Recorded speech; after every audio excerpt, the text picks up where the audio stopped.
Topic दिए थे वो सारा टॉपिक से क्वेश्चंस बन गया था कि नहीं बना था? इधर देखे थे बना करके? कोई देखी थी बना करके? सैलो जिस्म का भी क्वेश्चन था, एलसीएम एचसीएफ का क्वेश्चन था, और किसका था? हम वही बनाएंगे, लेकिन हाँ वही बताएंगे, शॉर्ट ही बताएंगे हम सारा, ठीक ना? एलसीएम एचसीएफ तो बताएंगे ही, क्या कि एलसीएम एचसीएफ से क्वेश्चन रहेगा ही। हम सिर्फ आप लोग को दिए थे थोड़ा सा कि सब जो है बना करके देखना, समझ में आता है चीजों को कि नहीं आता है, ठीक है? तो देखो ध्यान दो, इधर सिंपल समझो। और ये जो जो टॉपिक था रीजनिंग वाला, वो बना के देखे थे? रीजनिंग का एक टॉपिक जो उस दिन समझाए थे थोड़ा बहुत, रीजनिंग एक दिन हम नहीं शुरू किए थे थोड़ा सा, और उसका कुछ समझ में नहीं आया था ना? तो पहले अभी रीजनिंग का ही देखो, ध्यान दो इधर, हल्ला नहीं करो। बताओ तुम लोग कब किए थे वही नहीं पता है तो हम कैसे बताएं? बताओ, क्वेश्चन दिए हैं देखो ना, क्वेश्चन देखो, निकालो क्वेश्चंस निकालो। तो अभी हम लोग जो देखने वाले हैं रीजनिंग का ही क्वेश्चन पहले देखेंगे, उसके बाद मैथ में आएंगे। उस टॉपिक को पहले कवर कर देंगे। आसान आसान नहीं था, बताएंगे उसमें और भी डिफिकल्ट। ये लेवल 1 का था, सीट 1 था, सेट 1 था। हाँ हाँ हाँ, ये जो हम भेजे थे कल वो सेट 1 था आपका, उतना लेवल नहीं था, उससे लेवल और ज्यादा रहेगा। शुरुआत कर रहे हैं तो पहले देखो कि ये सब जैसे एबीसीडी आता है कि नहीं, ठीक ना?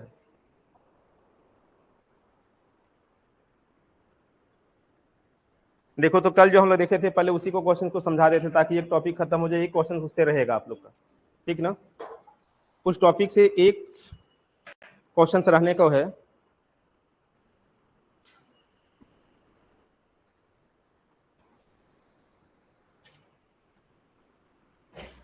बाकी सब आ गया जल्दी से।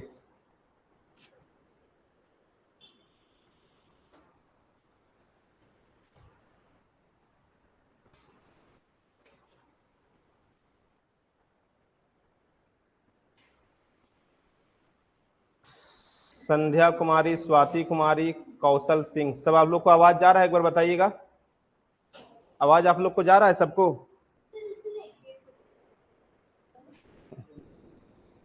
सब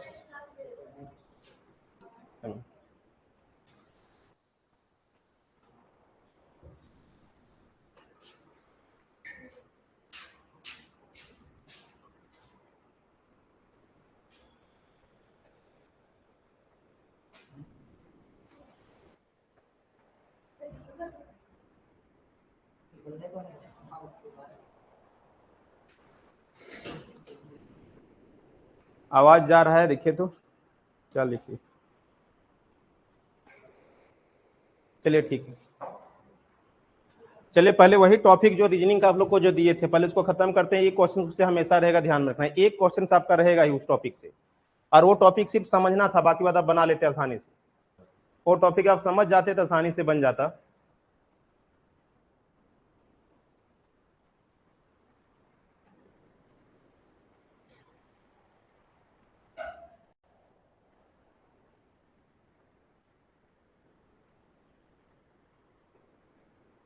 देखिए तो जो क्वेश्चन यहाँ पे है,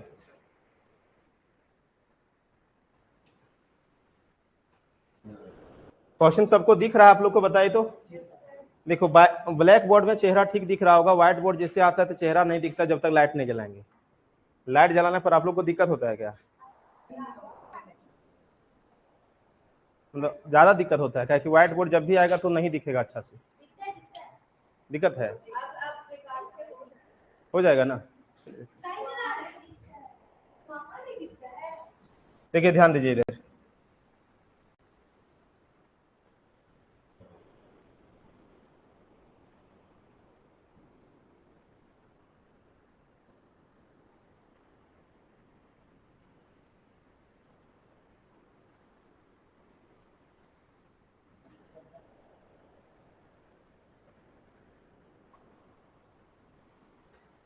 चलिए देखिए तो ये जो क्वेश्चंस देख रहे थे आप लोग यहाँ पे, टॉपिक का नाम सबको पता होगा? नहीं पता है तो लिख लीजिए, टॉपिक का नाम क्या है? टॉपिक का जो नाम है इसको हिंदी में क्या बोलते हैं?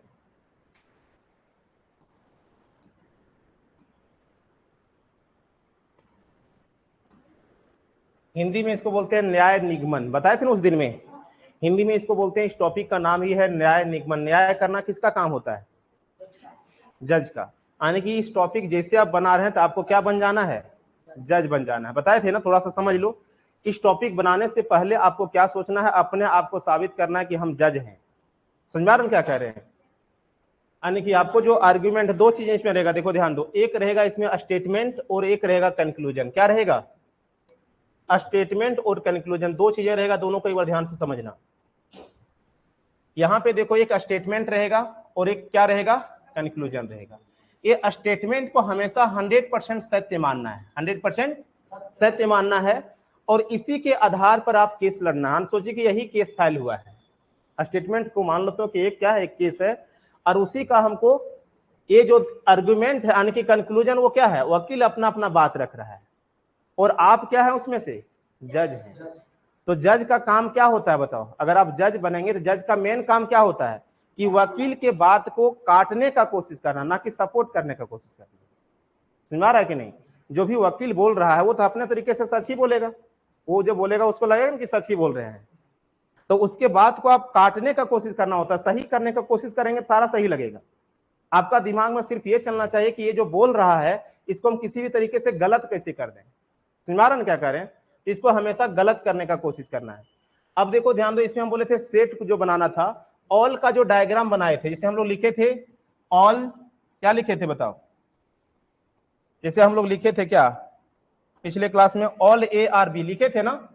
जैसे अगर हम लिखें ऑल ए आर बी, तो इसका जो डायग्राम बनता था, इसका डायग्राम कैसे बनता था? जैसे यहाँ पे ए है और सभी ए है, वो किसके अंदर है? बी के अंदर। तो बता दो बी कहां पे हो जाएगा बड़ा वाला डायग्राम, और ये कहां पे हो जाएगा छोटा वाला? तो जैसे ऑल ए आर बी हम जैसे लिखें, इसका मतलब बी के अंदर कौन सा आ गया? ए आ गया। बी के अंदर कौन आ गया? और यहाँ पे जितना भी होगा, जब भी ऑल का बात रहेगा, ध्यान में रखना, जब भी ऑल का बात होगा तो सम वाला केस हमेशा सही होगा। सम वाला केस हमेशा सही होगा, क्योंकि बताओ कुछ ए बी भी है, some one, some A and some A are B and some B are A, दोनों सही होगा कि नहीं होगा? क्योंकि इसका कुछ स्पेस ए के साथ भी है और ए का पूरा भी है बी के साथ। ठीक ना? तो ध्यान में रखना कि जब भी ऑल, हाँ आराम से बना सकते हैं, क्या दिक्कत है? रहना चाहिए सिर्फ अंदर, अंदर रहना चाहिए, बाहर नहीं रहना चाहिए। समझ आ रहा है कि नहीं?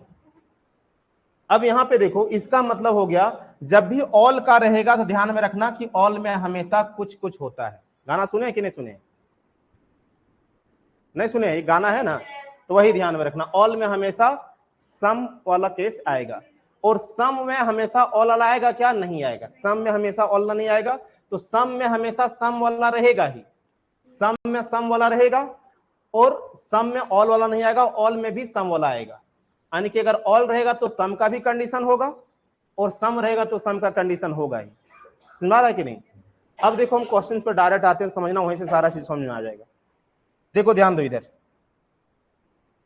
पहला क्वेश्चन क्या है, पढ़ो तो आप लोग को दिखाई दे रहा है क्वेश्चन की ओर बड़ा करें। देखो जो पहला क्वेश्चन है दिखाई दे रहा है आप लोग को, बताना उधर पीछे ऑनलाइन में बताओ क्या चीज, ऑनलाइन में बताओ आप लोग को दिखाई दे रहा है क्वेश्चन की नहीं दिखाई दे रहा है? देखो ध्यान दो, कह रहा है कि ऑल बुक्स आर पेन। इसका डायग्राम अगर हम बनाते हैं तो कैसे बनाएंगे? देखो ऑल बुक्स आर पेन, देखो, और ये हो जाएगा बुक्स और ये हो जाएगा क्या? पेन। ये हो जाएगा, क्लियर है? अब दूसरा कह रहा है क्या कि ऑल पेन्स आर पेपर्स, और जितना पेन है वो सभी क्या हो जाएगा? पेपर हो जाएगा। ये हो जाएगा ना, ये डायग्राम बन गया। अब देखो इस डायग्राम के आधार पर आपको कंक्लूजन्स को सही करना है तो गलत करना है ना? अब पहला क्या है? All books are papers. तो देखो सारा बुक्स जब पेन है और ये इसके अंदर आ गया तो बुक्स भी पेपर होगा, सारा बुक्स भी पेपर होगा कि नहीं होगा?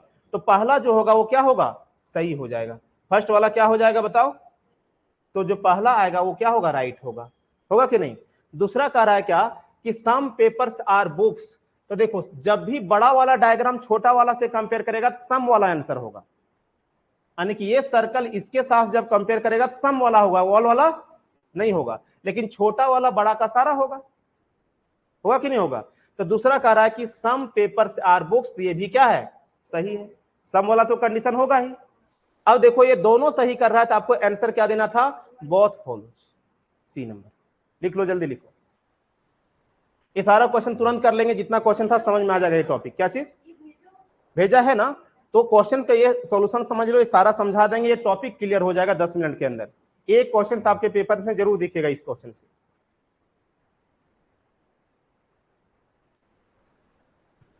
लिख लिए?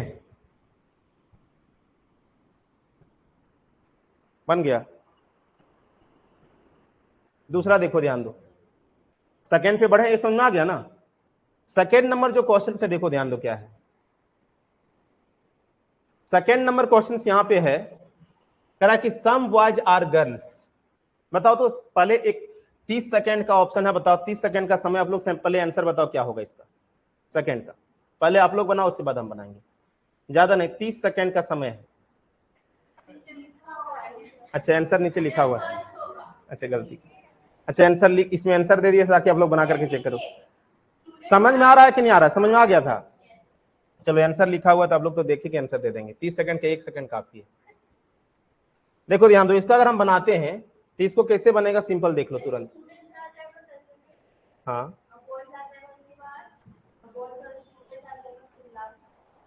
क्या आ जाएगा, मतलब सारा सिंपल देखो, सेम क्वेश्चन से देखो, ऑल बॉयज आर गर्ल्स, पहले समझना इसीलिए बना रहे हैं। देखो ध्यान दो, ऑल बॉयज आर गर्ल्स, तो जितना भी बॉय है वो क्या आ जाएगा, गर्ल्स हो जाएगा। ऐसे बना लेते हैं, ये बॉय है और ये क्या है, गर्ल। ये बड़ा वाला किसका है, गर्ल। ये हो गया। अब उसके बाद देखो ध्यान देना, करा कि ऑल गर्ल्स आर स्टूडेंट्स। अच्छा, यहां पे सम है, ऑल कौन बोल दिए आप लोग ना, some boys are girls. Conclusion कहां, पहले देखो सम है ना, तो सम बॉयज आर गर्ल्स, तो सम का डायग्राम हम बोले थे कैसे बनाएंगे, ऐसे बनाएंगे। ये बॉय है और ये क्या है, गर्ल है। सम का डायग्राम इसे बनेगा, सम बॉयज आर गर्ल्स। अब देखो कह रहा है कि ऑल गर्ल्स आर स्टूडेंट, तो जितना भी गर्ल्स है वो क्या है, स्टूडेंट। इसके बड़ा हो जाएगा, तो ये हो जाएगा स्टूडेंट। अब यहां पे देखो जो दिया हुआ है कंक्लूजन, कह रहा है कि सम बॉयज आर स्टूडेंट, तो कुछ लड़का भी स्टूडेंट है, कुछ कॉमन आया कि नहीं आया है, तो ये भी पहला सही हो गया। पहला क्या हो गया, सही। दूसरा कह रहा है कि ऑल बॉयज आर स्टूडेंट, तो ये गलत हो जाएगा। दूसरा क्या हो जाएगा, सभी लड़का स्टूडेंट थोड़े ना है, कुछ लड़का स्टूडेंट है। तो सम वाला में हमेशा सम का ही होता है कंडीशन, बताए थे ना, तो सम वाला में सम, तो इसलिए दूसरा क्या हो गया, गलत। तो बताओ कौन सा आएगा, बताओ, ओनली वन फॉलोज, इसलिए आंसर क्या दिया गया है, ए दिया गया है। क्लियर है, आंसर इसलिए क्या दिया गया है, ए दिया गया है। लिख लो क्या चीज, आंसर ढक दें। चलो मोबाइल बंद करो, आप लोग मोबाइल बंद करो, मोबाइल बंद करो। आंसर नहीं देंगे, ठीक ना, देखेंगे कौन कौन सही बनाएंगे। लिख लिया, इसको समझ में आ गया ना। तीसरा नंबर क्वेश्चन देखो, आओ जल्दी आओ।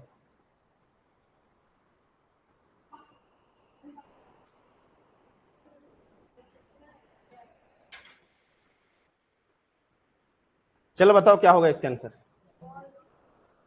जल्दी बताओ क्या चीज। चलो 30 सेकंड का 20 सेकंड का समय, तुरंत बताओ। पहले से बना करके देखे थे आप लोग, जिसका गलत होगा, जो तुक्का लगाएंगे उसको प्लेसमेंट मिलेगा, खड़ा होकर के लिखना। चलिए जल्दी बताओ। उधर आप लोग भी आंसर दीजिए, आप लोग का आवाज जा रहा है ना, कमेंट नहीं आ रहा है। चलिए जल्दी बताओ क्या होगा। अच्छा, 1 मिनट का समय दिया गया है, बताओ।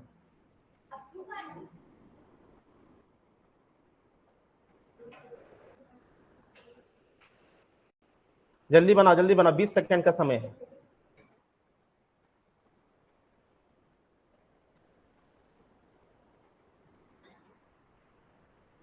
बन गया कि नहीं बना,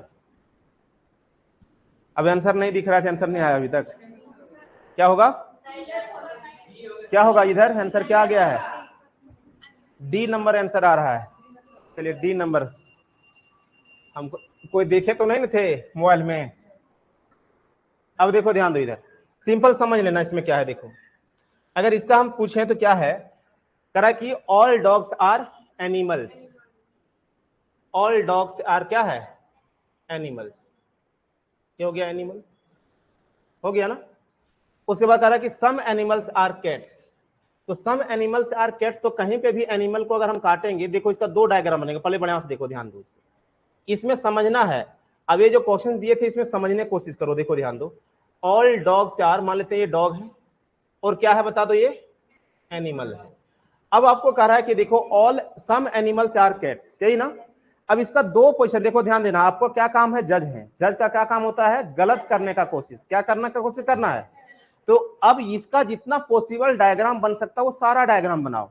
देखो हम मान लेते हैं सिर्फ यहां वाला एनिमल को कैट ले रहे हैं, एक पोजीशन बना, इधर वाला कॉमन नहीं ले रहे हैं, या तो फिर यहां वाला हम ले सकते हैं, दो पोजीशन बना कैट का। अगर हम इस डायग्राम से देखेंगे तो डॉग भी कॉमन आएगा, लेकिन इस डायग्राम से देखेंगे तो डॉग कॉमन, तो आपको क्या करना है, गलत। अगर वो कहेगा कि जो है सम डॉग्स आर कैट, तो हम यहां से गलत कर देंगे, और कहेगा some dogs are not cat, तो यहां से गलत कर देंगे। दोनों कंडीशन क्या करना है, गलत ही करना है।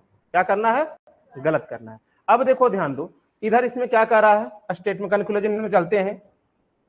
कंक्लूजन में कह रहा है क्या कि सम डॉग्स आर कैट, तो देखो इस स्टेटमेंट के आधार पर ये गलत हुआ। अगर हम यहां पे कैट वाला बनाते तो लगता सही है, क्योंकि डॉग का भी कुछ ऑप्शन आ गया है, लेकिन इससे गलत हुआ कि नहीं हुआ। आपको क्या काम करना है, गलत करना कि सही। अगर सही करना रहेगा तो इसके बारे में सोचेंगे, गलत करना रहेगा तो उसके बारे में, लेकिन आपका काम करना है क्या, गलत करना है। तो पहला क्या हो जाएगा, गलत।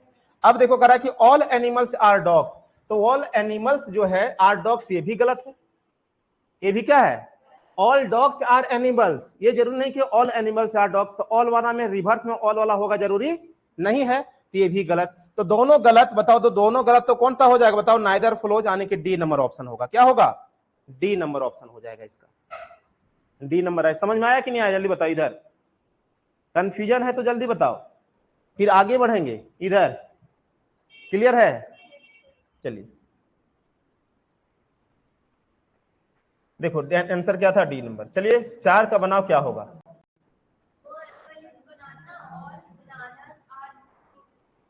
चलिए जल्दी 4 का आंसर बताओ, 30 सेकंड का समय है, 4 का आंसर बताओ। हाँ, बी नंबर। बी में क्या ऑप्शन है पता है ना, आपको बताना है कि दोनों सही है कि,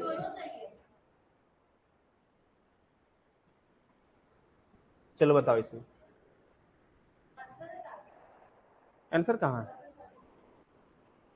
चलो बताओ क्या आएगा, बी नंबर आ रहा है। और बाकी लोग का जल्दी बनाओ।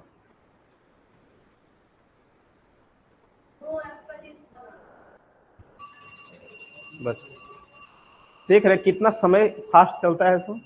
एग्जाम में यही सबसे ज्यादा डिमेंड करता है एग्जाम में, जब उधर से समय टिक टिक टिक टिक चलते रहता है ना, तो आपको लगता है कि बहुत सारा अभी क्वेश्चन, 10 क्वेश्चन बनाए, अभी और 50 क्वेश्चन बनाना है, समय खत्म होने वाला है, तो आपका जो दिमाग काम कर रहा होता है वो भी धीरे धीरे ब्लैंक हो जाता है।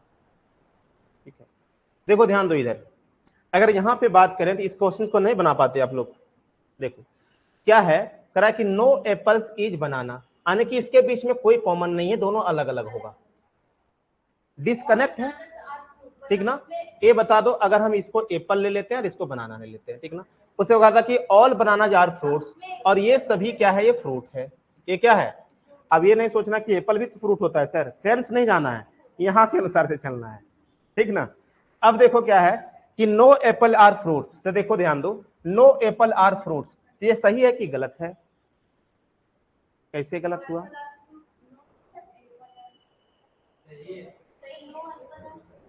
चलो बताओ, देखते हैं, दिमाग चेक करते हैं आप लोग क्या आंसर देंगे। आंसर आ गया है उधर,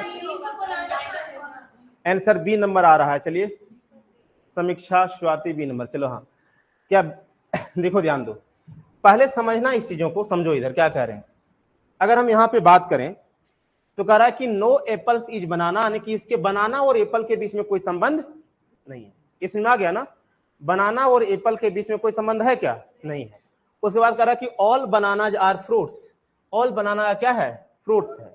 ये हो गया डायग्राम। अब आपका कंक्लूजन में बात आया कि no apples is fruits, no apple is fruits, पहला। दूसरा का है some fruits are not apple, some fruits are not apple,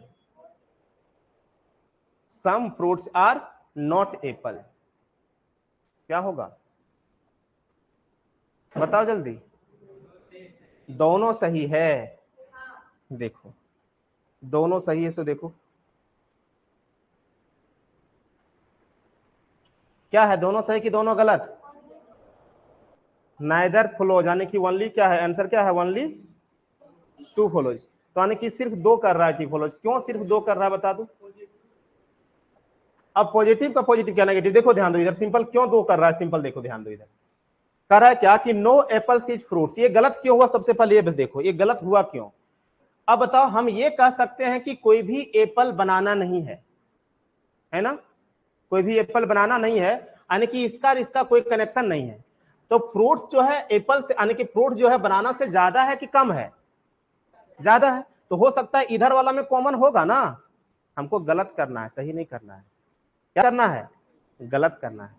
तो हो सकता है कि ऐसा ऐसा डायग्राम बना दे तो भी पहला वाला नहीं हुआ क्या, स्टेटमेंट देखो तो पहला स्टेटमेंट हुआ कि नहीं हुआ। हम एप्पल और बनाना में कुछ कॉमन नहीं लिए, कुछ कॉमन लिए क्या, लेकिन फ्रूट्स में हो सकता है ना कॉमन। ये डायरेक्ट कह रहा है कि नो एप्पल्स आज फ्रूट्स, इसलिए क्या हो गया, ये गलत हो गया, इसलिए क्या हो गया, गलत हो गया। दूसरा कह रहा है क्या, देखो ध्यान दो, इसमें कह रहा है कि some fruits are not apple. तो देखो some fruits are not apple सही है, ये भी क्या है, ये सही है, क्या कि ये कह रहा है कि नहीं है। ये क्या है, जब ये पूरा नहीं है तो ये नहीं वाला सही होगा कि नहीं होगा, ये क्या हो गया, दूसरा सही हो जाएगा। अगर कुछ होगा भी तो कुछ तो नहीं होगा। समझ में आया कि नहीं आया। चलिए नेक्स्ट क्वेश्चन बनाओ तो जल्दी से।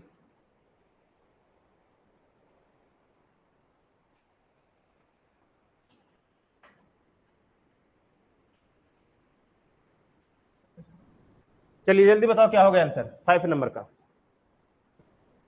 कि some actors are singers. A number, चलिए देख रहे तुरंत नजर उधर का तेज था, हमको लगता है तुम देखी क्या, नहीं नहीं देखिए मोबाइल रख, नहीं वहीं रखो वहीं रखो वहीं रखो, उधर नहीं ना देखिए। चलो देखो ध्यान दो क्या होगा आंसर, जल्दी बताओ तो। ए कंफर्म। देखो ध्यान दो इधर, अगर इस क्वेश्चन में अगर हम बात करें, हाँ गुड। अब देखो ध्यान दो 5 नंबर क्वेश्चन में आपको क्या है, सैलोलिज में ध्यान में रखना कि इसमें बहुत ज्यादा, सिर्फ आपको अगर वेन डायग्राम बनाने के लिए आ गया और उसका थोड़ा सा समझ में आ गया तो आप इसका क्वेश्चन गलत नहीं करेंगे। समझ में आ रहा है क्या करें। अब यहाँ पे कह रहा है कि सम एक्टर्स आर सिंगर्स। तो देखो एक्टर्स और सिंगर्स में कैसा रिलेशन है, सम का रिलेशन है ना, एक्टर्स है और ये सिंगर्स है ना। कह रहा है कि ऑल सिंगर्स आर क्या है, डांसर्स। तो यहाँ पे इसमें कोई दिक्कत नहीं है, ये डांसर हो गया ना, इसमें कोई दिक्कत है, ये डायग्राम था। कह रहा है कि सम डांसर्स आर एक्टर्स, एकदम सही है। सम डांसर्स आर क्या हो जाएगा, एक्टर्स, एकदम सही हो गया, सम वाला तो होगा ही। ऑल एक्टर्स आर डांसर्स, तो ऑल एक्टर्स आर डांसर्स से क्या हो गया, गलत। तो सिर्फ क्या होगा, एक सही होगा, सिर्फ क्या होगा, एक सही होगा। बिल्कुल आप लोग का भी सही है, तो क्या हो जाएगा, एक सही हो जाएगा। तो आंसर क्या आ जाएगा, सिर्फ ए हो जाएगा। देखो नेक्स्ट क्वेश्चन तुरंत बताओ क्या होगा आंसर।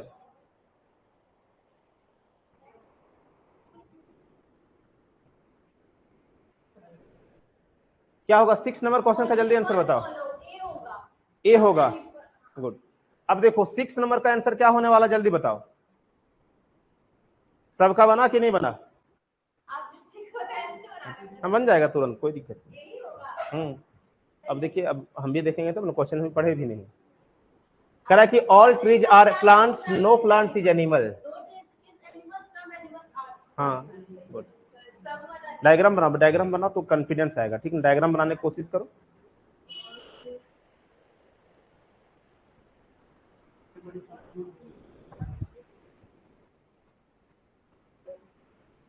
बन गया, कौन सा आया, फर्स्ट नंबर। देखो इधर सबका, बाकी लोग का इधर बना, नहीं बना, किसका किसका नहीं बन रहा है बताओ तो। सी नंबर होगा, देख लेते हैं। ऑल ट्रीज आर प्लांट्स, है ना, जितना भी ट्री है वो सभी क्या है, प्लांट्स के अंदर है ना।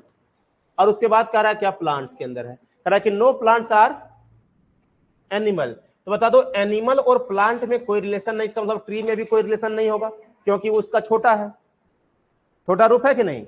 बताओ ट्री जो है वो प्लांट के अंदर है और कोई भी प्लांट एनिमल नहीं, इसका मतलब ये डिस्कनेक्ट हो गया पूरा।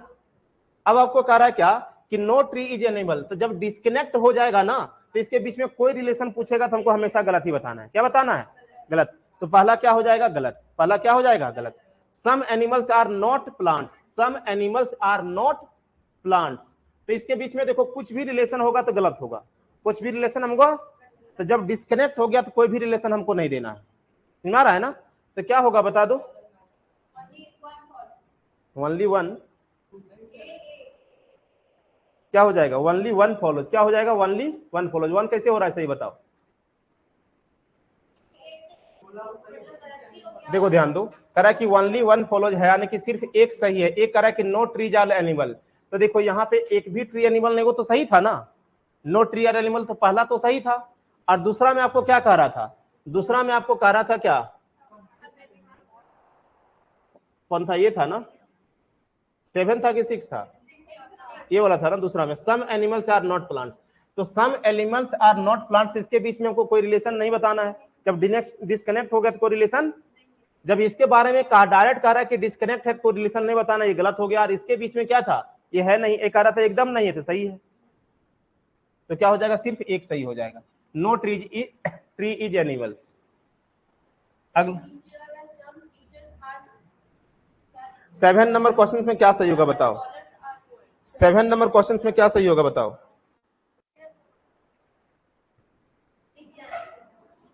क्या चीज? देखिए नजर वो तेज रखती है तुम ना।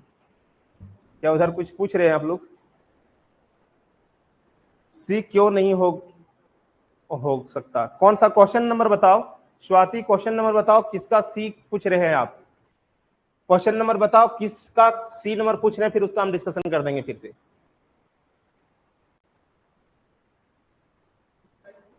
चलो जल्दी से बताओ इसका आंसर क्या होगा? क्वेश्चन नंबर एक बार देख लेते हैं। क्वेश्चन नंबर 6 का सी क्यों नहीं होगा देख लेते हैं। क्वेश्चन नंबर 6 का सी क्यों नहीं होगा, यही नहीं कह रहा है बहुत ना। अब देखो इसमें सी में अभी बताए थे कि एक सही था एक गलत था। देखो यहाँ पे डायग्राम है ही, देख लेते हैं, ध्यान दो इधर। सिंपल सी क्यों नहीं होगा? देखो कह रहा है क्या कि पहला कह रहा है कि नो ट्री आर एनिमल, पहला तो एकदम सही है, पहला क्या है? सही है। अब कह रहा है कि some animals are not plant, तो some animals are not plant, तो देखो यहाँ पे पहले, इससे पहले कह रहा है कि नो प्लांट्स आर एनिमल। जब इसका कोई रिलेशन एक दूसरे के साथ नहीं है तो कोई रिलेशन इसका सही कैसे हो सकता है? समझ में आ रहा है कि नहीं? जब उसके बारे में कोई रिलेशन नहीं बता रहा है कि इसमें कोई संबंध नहीं है, नो प्लांट्स इज एनिमल, जब दोनों डिस्कनेक्ट हो जाएगा, तो जब दोनों डिस्कनेक्ट हो जाएगा तो उसके बीच में कुछ भी रिलेशन कहेगा तो आपको गलत कर देना है। क्या कर देना है? जज का काम होता है कि अगर मान लेते हैं किसी का आप दूसरा केस लड़ा, दूसरा केस के बारे में पढ़ेंगे तो कहता है कि इसके बाद छोड़ दो, दूसरा अभी डायरेक्ट कहां पे आओ, अपना केस पर आओ, ठीक ना? स्टेटमेंट हमेशा सही मान के चलना है। हाँ देखो, इसको नहीं देखना है आपको, इसको देखना है, सुना रहा है ना? आपको किसको देखना है? स्टेटमेंट को। स्टेटमेंट को जो कह रहा है उसी के अनुसार से आपको चलना है। स्टेटमेंट में देखो कह रहा है क्या कि देखो यहाँ पे ट्री और एनिमल कह रहा है कि नो, देखो यहाँ पे डायरेक्ट कह रहा है कि ऑल ट्री आर प्लांट्स, तो ये हम लोग लिख दिए ऑल ट्री आर प्लांट्स लिख लिए। उसके बाद कह रहा है कि नो प्लांट्स इज एनिमल, यानी कि प्लांट और एनिमल में एकदम डिस्कनेक्ट हो गया, कोई भी इसका नहीं है, समझ में आ रहा है ना? यानी कि इसमें से कोई भी टच नहीं करता है, समझ में आया कि नहीं आया? अब इसमें से आपको कह रहा है कि नो ट्रीज इन एनिमल, तो एकदम सही है, क्योंकि जब प्लांटे नहीं है एनिमल तो ट्री कहां से होगा? पहला सही हो गया। दूसरा कह रहा है क्या कि some animals are not plants, इसका मतलब ये भी तो हो गया सम है, some animal are not plants कहने का मतलब क्या समझे कि कुछ होगा कुछ नहीं होगा, तो इस सेंस में गलत हुआ। सुनाया कि नहीं आया? तो ये क्या हो गया? गलत हो गया। इसलिए आंसर क्या हो जाएगा? ए हो जाएगा, सी नहीं होगा। चलिए नेक्स्ट क्वेश्चन हम लोग देख रहे थे, उसका आंसर बता दिए आप लोग। क्वेश्चन नंबर 7 का आंसर कितना होगा बताओ? अच्छा दिख गया ना, चलिए देख लीजिए, ध्यान दीजिए क्या हो जाएगा? बी क्यों होगा? सिंपल देखो ध्यान दो, बी क्यों होगा देखो ध्यान दो इधर। अगर हम बात करें स्टेटमेंट का, क्या लिख रहा है? Some teachers are scholars, some teachers are scholar, कैसे बनेगा डायग्राम? सम टीचर्स आर क्या है? स्कॉलर्स, है कि नहीं? कह रहा है कि सम स्कॉलर्स आर, देखो ध्यान दो इसका कितना पॉजिटिव डायग्राम बनेगा। सम स्कॉलर्स आर क्या है? पॉइंट्स है। तो बताओ यहां पे पॉइंट्स हो सकता है और यहां पे भी पॉइंट्स हो सकता है, इसका 2 पोजीशन डायग्राम बनेगा। इसका कितना डायग्राम हम बना सकते हैं? 2, क्योंकि यहां पे बनाएंगे सिर्फ इसी का लेंगे, यहां पे बनाएंगे हो सकता है इसके साथ भी कुछ रहे।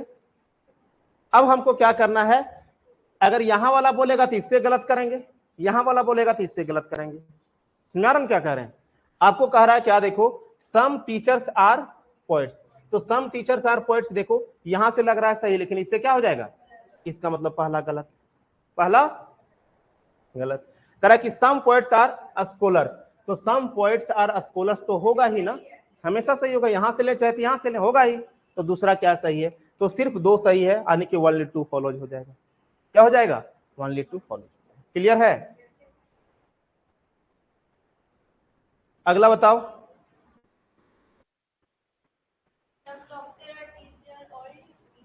सम doctors are teachers, all teachers are engineers, बन जाएगा कि नहीं बनेगा?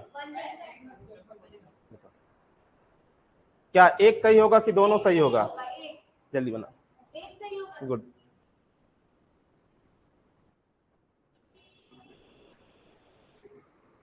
बन गया।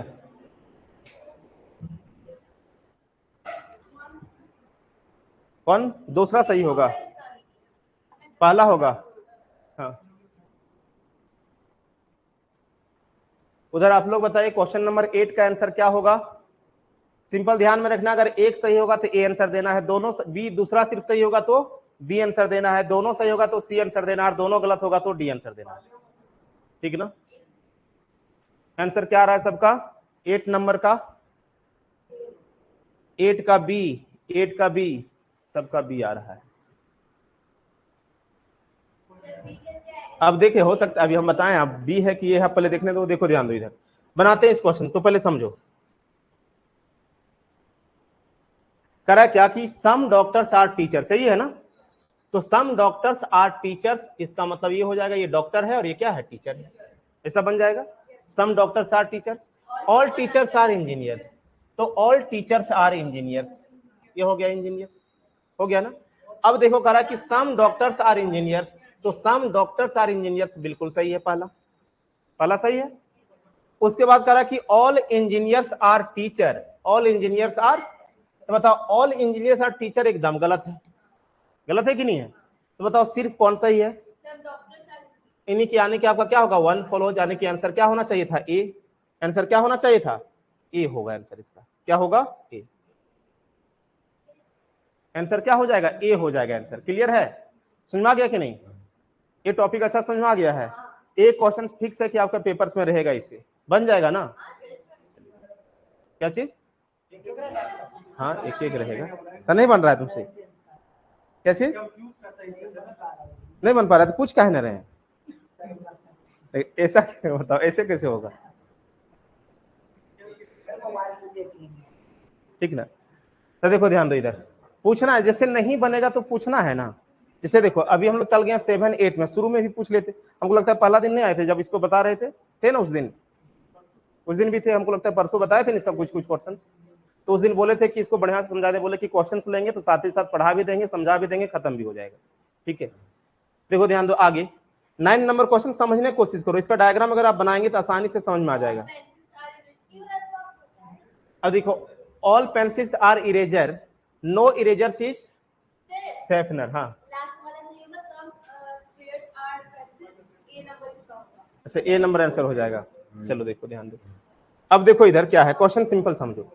करा कि ऑल पेंसिल्स आर क्या है, इरेजर्स, रबर है, ठीक है, ऑल पेंसिल्स आर रबर, ठीक है, ए इरेजर। अब उसके बाद कह रहा है कि नो इरेजर इज शेफनर, क्या है, इरेजर और शेफनर में कोई रिलेशन नहीं है ना। तो इसका जो है डायग्राम देखो क्या होगा, या तो यहाँ पे बनेगा या तो यहाँ बन सकता है ना। शेफनर का जो होता है यहाँ पे बन सकता है या तो यहाँ पे बनेगा, यही पोजीशन रहेगा। अब आपको कह रहा है क्या, कह रहा है कि no pencil is sharpener, no pencil is sharpener, ये पहला गलत है कि सही है? पहला देखो ये गलत है कि सही है, गलत है। इससे बनाएंगे तो सही है, लेकिन इससे बनाएंगे तो गलत है, हुआ ना गलत। इस डायग्राम को लेंगे तो गलत होगा कि नहीं होगा? तो पहला हो गया गलत। दूसरा क्या, सम शेफनर्स आर पेंसिल, तो सम शेफनर्स आर पेंसिल, ये भी गलत हो गया, ये भी गलत हुआ कि नहीं हुआ? तो यहाँ पे दोनों गलत हो रहा है, देखो तो आंसर क्या दिया हुआ है, ओनली वन फ्लोज दे रखा है यहाँ पे, देखो तो एक बार ध्यान से देखो तो क्या कर रहा है। अच्छा हम ध्यान से नहीं पढ़े क्या, देखो तो ऑल पेंसिल्स आर इरेजर, ठीक ना, ऑल पेंसिल्स आर इरेजर। अच्छा यही था ना, हम सम बना दिए, आप ऑल का है ना, बताओ हम क्वेश्चंस पढ़े हैं उल्टा, आप लोग भी नहीं ध्यान दिए। ऑल का है ना, ऑल पेंसिल्स आर इरेजर है, कितना जितना पेंसिल है वो सभी क्या है, इरेजर है, इरेजर है। और कह रहा कि नो इरेजर आर शॉर्पनर, यानी कि यहाँ पे शॉर्पनर क्या हो जाएगा, पूरा बाहर हो जाएगा कि नहीं होगा, तो पूरा बाहर हो जाएगा। देखो तो यहाँ पे पूरा बाहर हो जाएगा, तो क्या हो जाएगा, पहला नो पेंसिल्स इज शॉर्पनर, तो एकदम सही है, पूरा बाहर ना आ गया, तो अगर पूरा बाहर आ गया तो पहला एकदम सही हो गया। और दूसरा कह रहा है कि सम शॉर्पनर्स आर पेंसिल, वही क्वेश्चन जो अभी कंफ्यूजन था, तो सम वाला भी आंसर इसमें नहीं होगा क्योंकि एक दोनों डिस्कनेक्ट हो गया। तो सम कहने का मतलब दो ऑप्शन आता है इसमें, सम नहीं इसका मतलब सम है, सुना रहा है ना, तो ये आंसर नहीं होगा, दूसरा गलत है, सिर्फ एक सही होगा। इसे कहेगा कुछ नहीं है, इसका मतलब आपको क्या सोचना, आप जज है ना, ये कह रहा है कुछ नहीं, इसका मतलब क्या कुछ है क्या, आपको जज की तरह सोचना है, आपको गलत करना है, सही नहीं करना है। तुम्हारा क्या कह रहे हैं, तो पहला सिर्फ सही है, पहला क्या है, सही है। कितना क्वेश्चन था इसमें, 10 ही था कि ज्यादा क्वेश्चन था, देखो तो ये क्या होगा बताओ,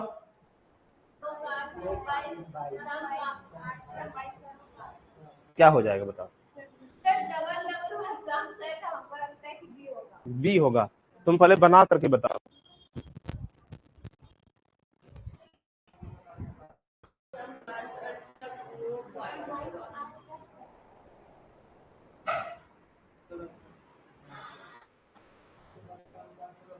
बताओ क्या होगा,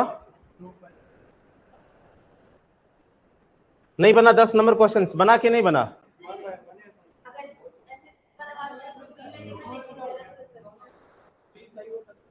सही हो सकता है, क्यों जा रहे हैं बताओ, बना कंफर्म बताओ।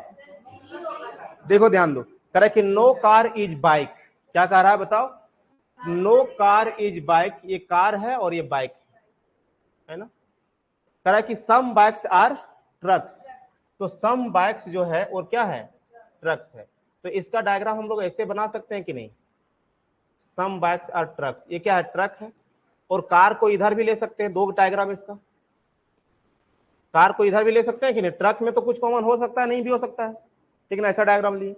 अब कह रहा है क्या, some car are trucks, some car are trucks, तो देखो गलत हो जाएगा,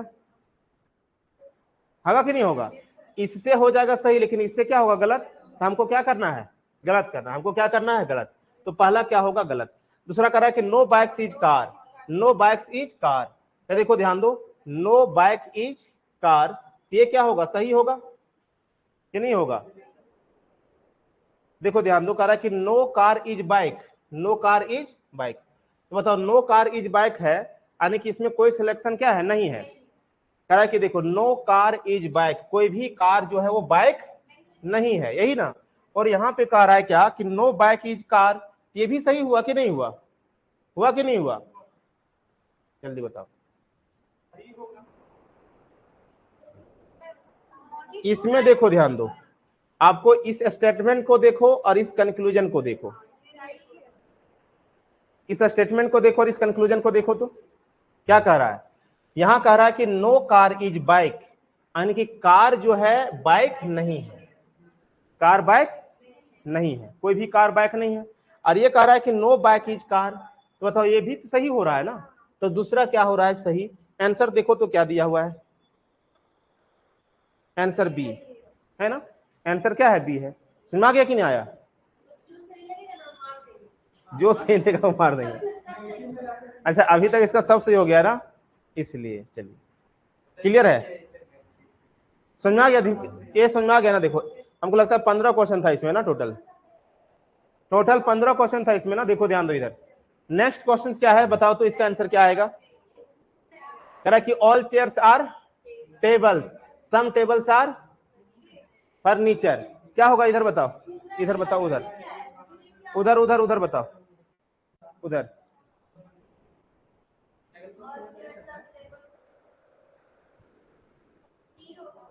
क्या होगा, बी, डी मतलब कोई नहीं सही है, अच्छा डी हो जाएगा, गुड। देखो ध्यान दो, इधर इधर क्या आएगा बताओ, ओनली 2, इधर क्या होगा, चलो देखो ध्यान दो, इधर क्या होगा बताओ, ओनली बी, डी, यानी कि दोनों गलत, दोनों गलत, दोनों गलत, इधर आप लोग का दोनों गलत। क्या कह रहे हैं बताओ, 11 का डी, गुड, 11 का डी। देखो ध्यान दो, करा कि ऑल चेयर आर टेबल, यही ना, सारा चेयर जो है वो क्या है, टेबल है, सारा चेयर क्या है, टेबल है। करा कि सम टेबल्स आर फर्नीचर, तो सम टेबल्स आर फर्नीचर यहां पे भी हो सकता है और यहां पे भी हो सकता है, फर्नीचर का हो सकता है कि नहीं, दोनों जगह पे ले सकते हैं, दो पॉसिबल डायग्राम बनेगा। करा कि some chairs are furniture, some chairs are furniture, यहां से तो गलत, पहला क्या हो जाएगा गलत। दूसरा कह रहा है क्या, ऑल फर्नीचर आर टेबल, तो ऑल फर्नीचर आर टेबल तो ऑलरेडी गलत है, तो दोनों क्या हो गया गलत। दोनों अगर गलत हो गया तो आंसर क्या होना चाहिए, डी, आंसर क्या होना चाहिए, डी होना चाहिए। क्लियर है। 12 नंबर बताओ क्या होगा answer.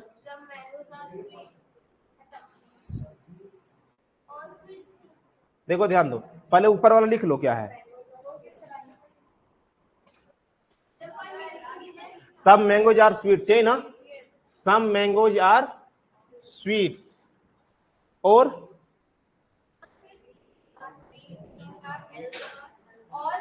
All sweets things are healthy, क्या है, हेल्दी, स्वीट्स है और all sweets things are healthy. अब इसमें क्या है देखो, some mangoes are healthy, some mangoes are healthy होगा कि नहीं होगा, पहला सही होगा। कह रहा कि ऑल मैंगोज आर हेल्दी गलत है, दूसरा गलत हो गया, तो बता दो क्या हो जाएगा, सिर्फ 1 होगा सही, सिर्फ क्या होगा 1 सही होगा। ठीक है, 13 नंबर क्वेश्चन का आंसर क्या होगा बताओ, 13 नंबर क्वेश्चन का आंसर क्या होगा बताओ, सब अलग अलग है, डी होगा ना। देखो ध्यान दो, कह रहा कि ऑल फ्लावर्स आर लीव्स, जितना फ्लावर्स है वो सारा क्या है, लिव्स है। उसके बाद कह रहा कि सम लिव्स आर ग्रीन्स, तो देखो ये हो जाएगा ग्रीन, यहां पे भी ग्रीन का डायग्राम बना सकते हैं, 2 डायग्राम बनेगा ग्रीन का, ग्रीन का 2 डायग्राम बनाएंगे। अब कह रहा है क्या कि सम फ्लावर्स आर ग्रीन्स, तो सम फ्लावर्स आर ग्रीन्स पहला गलत, पहला गलत होगा कि नहीं होगा, क्योंकि इससे सही होगा लेकिन इससे क्या हो जाएगा गलत। कह रहा है कि all flowers are greens, all flowers are greens, कह रहा है कि ऑल फ्लावर्स आर ग्रीन्स, मतलब गलत ही है, तो दूसरा भी गलत, तो क्या आंसर हो जाएगा, डी नंबर।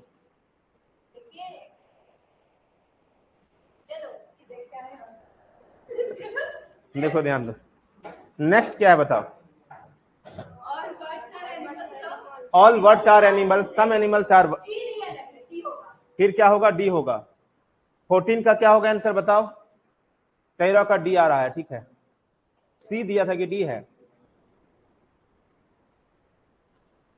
चलिए नेक्स्ट क्वेश्चन देखो, 14 नंबर का आंसर क्या होगा बताओ, आप लोग देख लेंगे जाकर के क्या होगा, सबका बन गया ये, किसी का कोई दिक्कत,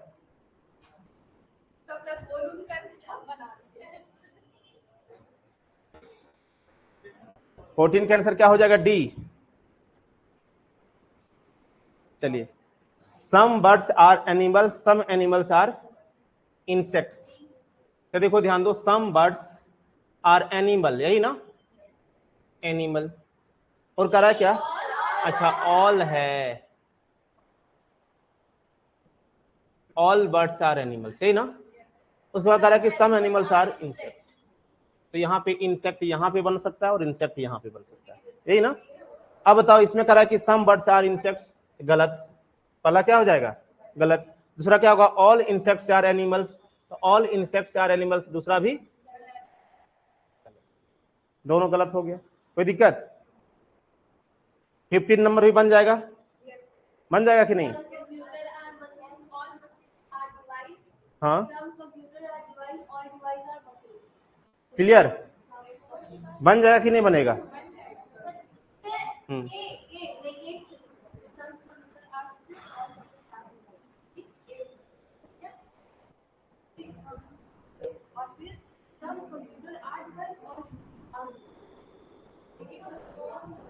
क्लियर है ना? चलिए देखिए, ध्यान दीजिए, बन जाएगा, बन जाएगा ना? तो चलिए, क्या हो जाएगा इसका आंसर, बन जाएगा कि नहीं? चलिए आंसर दीजिएगा। तो आज जो हम लोग देखे इसमें देखो, ध्यान दो, क्या देखें? आंसर नहीं लिखा हुआ है, देखो, है ना? समझ आ गया? चलिए देखो, ध्यान दो, आज जो देखें ये टॉपिक से एक क्वेश्चन आप लोग के पेपर में जरूर रहेगा, ध्यान में रखना, बन जाना चाहिए था। 3 लाइन का भी रहेगा, 3 भी स्टेटमेंट रह सकता है, क्या चीज? अच्छा, उसका भी एक दो क्वेश्चन बता देंगे, कोई दिक्कत नहीं, 3 लाइन का भी स्टेटमेंट 3 भी रह सकता है, ठीक ना? स्टेटमेंट 2 से ज्यादा 3 भी रह सकता है, ऐसा नहीं कि नहीं रहेगा। तो 3 स्टेटमेंट का भी कुछ क्वेश्चन नहीं होगा तो हम लोग देख लेंगे, ठीक ना? तो 3 स्टेटमेंट भी रहेगा, लेकिन वो भी आसान ही रहेगा, सिर्फ आपको डायग्राम बनाने के लिए आना चाहिए। डायग्राम बनाने के लिए आता है तो कोई दिक्कत नहीं होगा। तो ये टॉपिक आप लोग को रिवीजन कर लेना, नहीं होगा तो पूछेगा तो 3 डाटा वाला भी क्वेश्चन भेज देंगे, उसका रिवीजन कर लेना, नहीं जो बनेगा उसको पूछ लेना। मतलब टॉपिक समझ में आ गया कि नहीं? ठीक ना? नेक्स्ट जो है हम लोग यहाँ पे नेक्स्ट क्लास में हम लोग एलसीएम एचसीएफ देखेंगे, ठीक ना? और उसका क्वेश्चन कुछ कर लेंगे, उसके बाद फिर से हम लोग कहाँ पे आएंगे? अर्थमेटिक में आएंगे, ठीक है? चलिए ठीक है, अभी जीएस का क्लास होगा आप लोग को, सर आ गए है ना?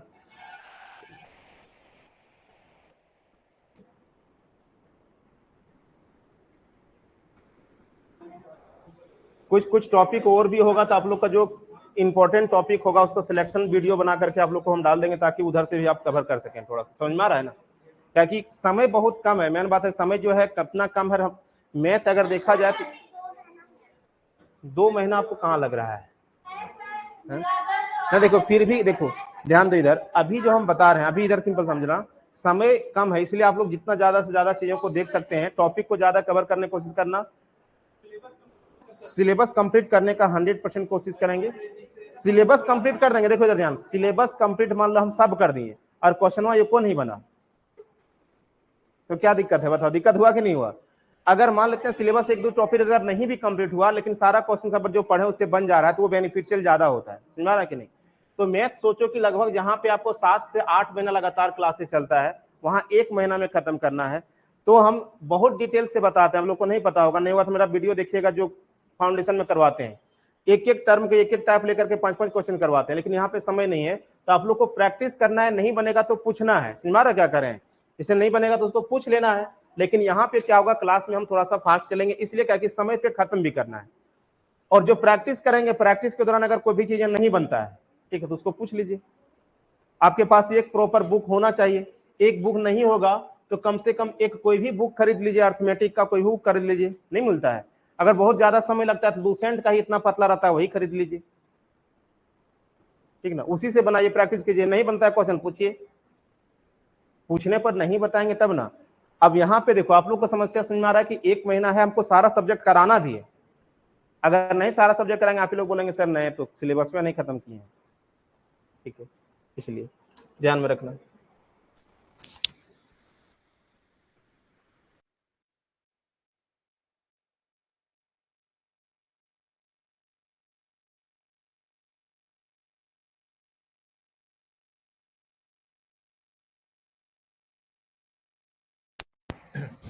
अच्छा, मेरा वो वाला पेन जो डाले थे कल वाला होगा, डालना पड़ेगा फिर से? डालना होगा। चलो।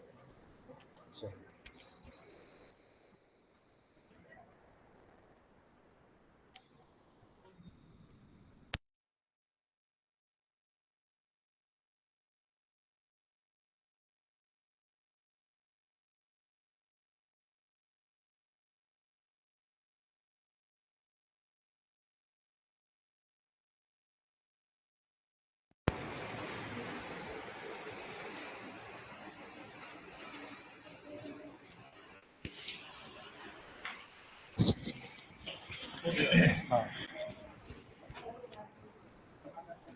है ऑनलाइन वाले हैं।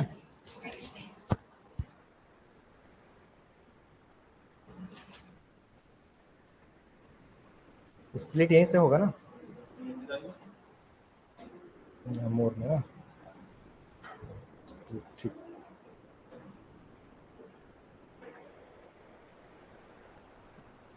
तो स्लो काम कर रहा है, इसमें कुछ है क्या? इसको निकाल दें क्या? अब वो खत्म नहीं होगा?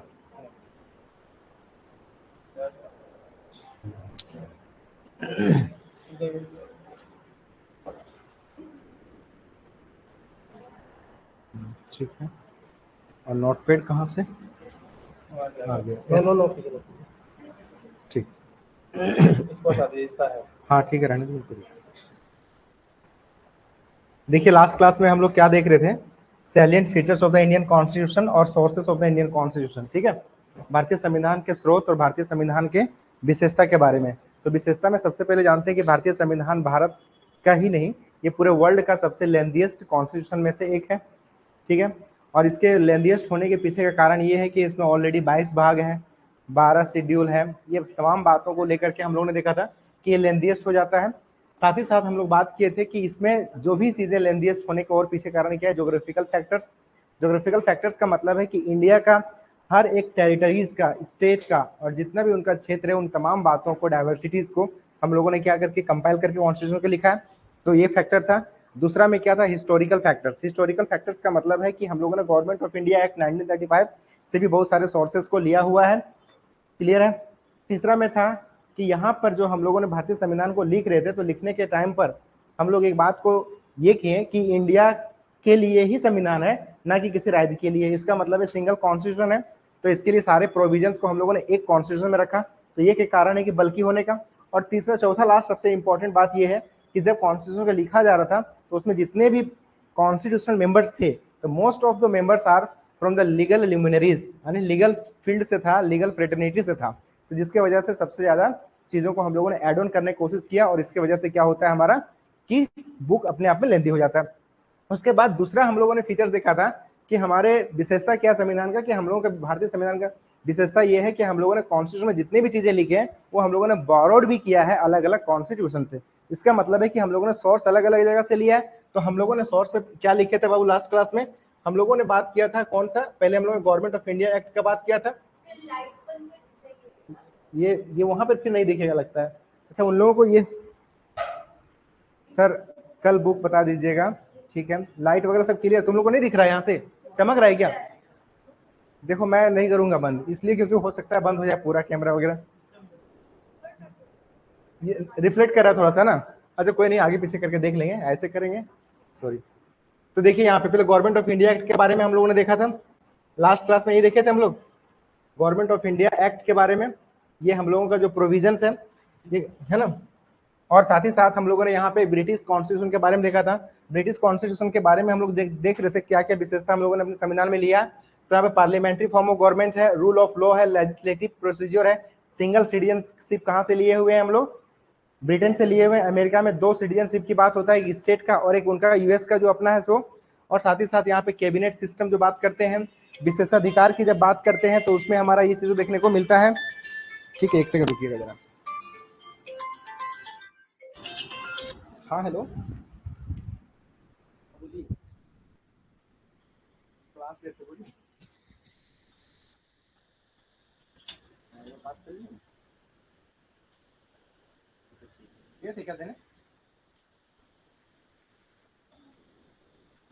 अच्छा ठीक है, नंबर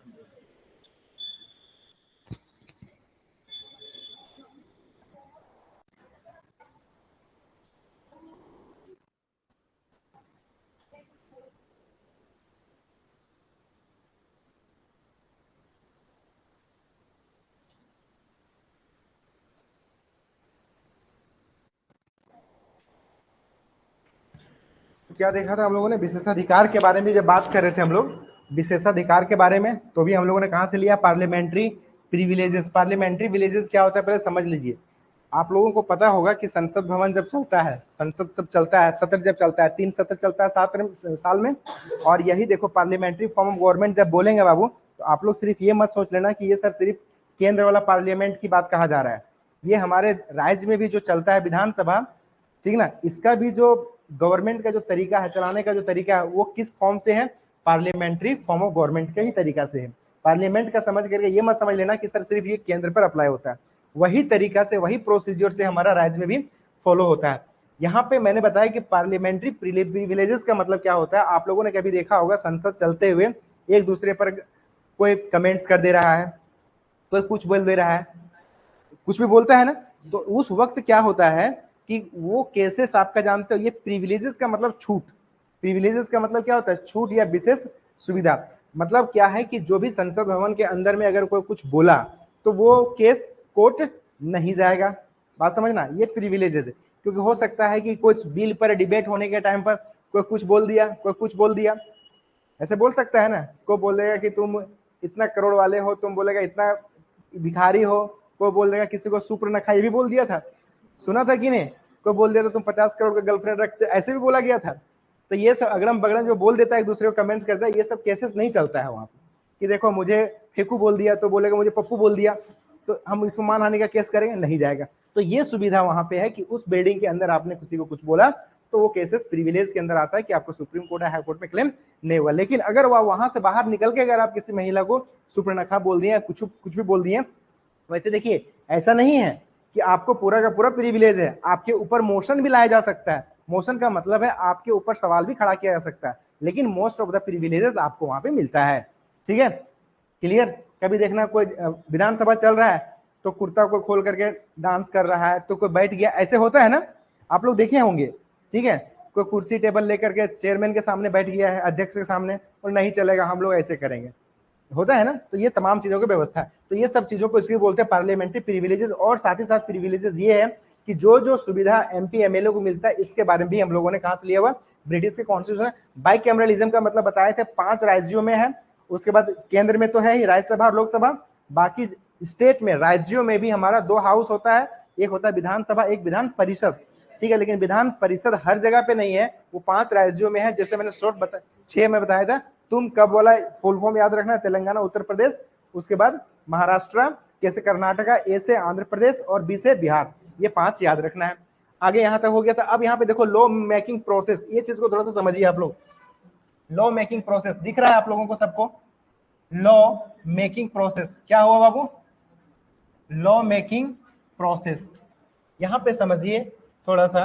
लॉ मेकिंग प्रोसेस की बात कह रहा है। लॉ मेकिंग प्रोसेस का मतलब क्या होता है, आप लोग जब एडमिशन ले लेंगे लॉ में तो आपको ये टॉपिक वहां भी पढ़ना है, लॉ मेकिंग प्रोसेस के बारे में, कि आखिर लॉ कैसे बनाया जाता है। लॉ बनाने का जो प्रक्रिया है, इसका मतलब बोल सकते हैं कि विधि बनाने की प्रक्रिया, विधि बनाने की प्रक्रिया। अभी इसका पूरा हम लोग यहाँ पे डिटेल से नहीं देखेंगे कैसे पारित होता है। आमतौर पर मैं एक जनरल बता देता हूँ कैसे होता है। मान लीजिए कि अगर पार्लियामेंट में बनाना है, कहाँ पे बनाना है बाबू? पार्लियामेंट से अगर किसी लॉ को बनाना है तो पार्लियामेंट के पास 3 अंग होता है। कितना अंग है बाबू? 3 है। एक हमारा क्या है, लोकसभा, दूसरा हमारा राज्यसभा, और तीसरा में क्या है हमारा, प्रेसिडेंट। क्या है बाबू? प्रेसिडेंट है, ये है। अब यहाँ पे समझिए कोई भी लॉ जब बनता है तो उसके पहले बिल लाया जाता है। क्या लाया जाता है? बिल लाया जाता है। बिल का मतलब होता है विधेयक। क्या होता है बाबू? विधेयक। और इस विधेयक को या तो इस हाउस में लाया गया हो, लोकसभा में, या फिर कहां पे लाया गया हो, राज्यसभा में। अब इस बिल पर पहले क्या होता है, पक्ष विपक्ष का पहले डिबेट होता है, बहस होता है, चर्चा होता है, परिचर्चा होता है, क्या इसमें जोड़ा गया है, क्या हटाया गया, इन तमाम बातों पर बातें होती है। उसके बाद ये इस हाउस से जब पास हो जाएगा तो फिर हमारा हो सकता है इस हाउस में पास हो जाए। दोनों हाउस से जब ये पास हो जाएगा तो फिर लास्ट में हम लोग क्या करते हैं, इसको भेज देते हैं कहां पे, प्रेसिडेंट के पास। और प्रेसिडेंट जब इसमें क्या कर देते हैं, अपना एसेंट दे देते हैं। क्या देते हैं बाबू? एसेंट देते हैं, मतलब सहमति दे देते हैं, है ना, सहमति देते हैं। इसका मतलब है कि जब ये साइन कर देते हैं तो ये बिल जो है किस फॉर्म में आ जाता है, ये एक्ट बन जाता है, कानून बन जाता है, लॉ बन जाता है। ठीक है, तो ये प्रोसेस होता है। सेम इसी तरीके से हमारा विधानसभा और विधानसभा और विधान परिषद से पारित होने के बाद गवर्नर जब साइन कर देंगे तो सेम प्रोसेस हमारा लॉ बनता है। तो ये जो प्रोसेस लाया गया है, ये प्रोसेस कहां से लाया गया है, हमारा ब्रिटेन के कॉन्स्टिट्यूशन से, ब्रिटिश के कॉन्स्टिट्यूशन से। यहां तक क्लियर है चीजें?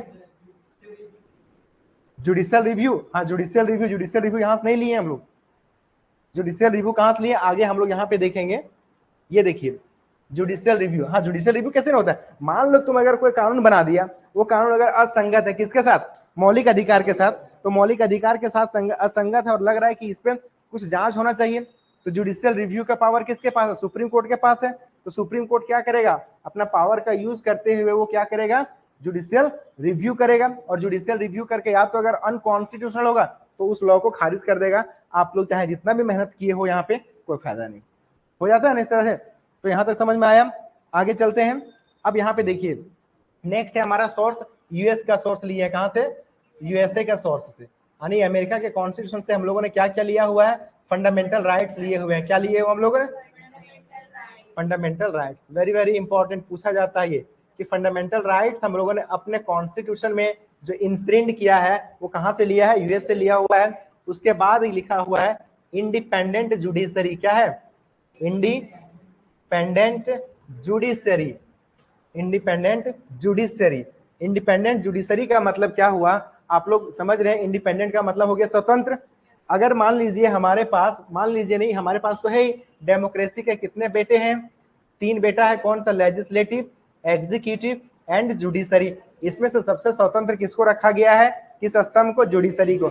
अगर मान लो बाबू कि जुडिशरी को अगर हम इंडिपेंडेंट नहीं रखेंगे तो न्याय व्यवस्था क्या हो सकता है, इन्फ्लुएंस हो सकता है, होगा कि नहीं, पता चलेगा कि जिसका सरकार आया उसी का फैसला होने लगा, डर से हो सकता है इस सब चीजों को। तो यहाँ पे कहा गया है कि जुडिशरी को क्या रखना है, इंडिपेंडेंट रखना है। इसीलिए जुडिशरी को इंडिपेंडेंट रखने की जो बात कहा जाता है वो अमेरिका के संविधान से हम लोगों ने अडॉप्ट किया है। नेक्स्ट जो है हमारा वह है जुडिशियल रिव्यू। क्या है बाबू, जुडिशियल रिव्यू।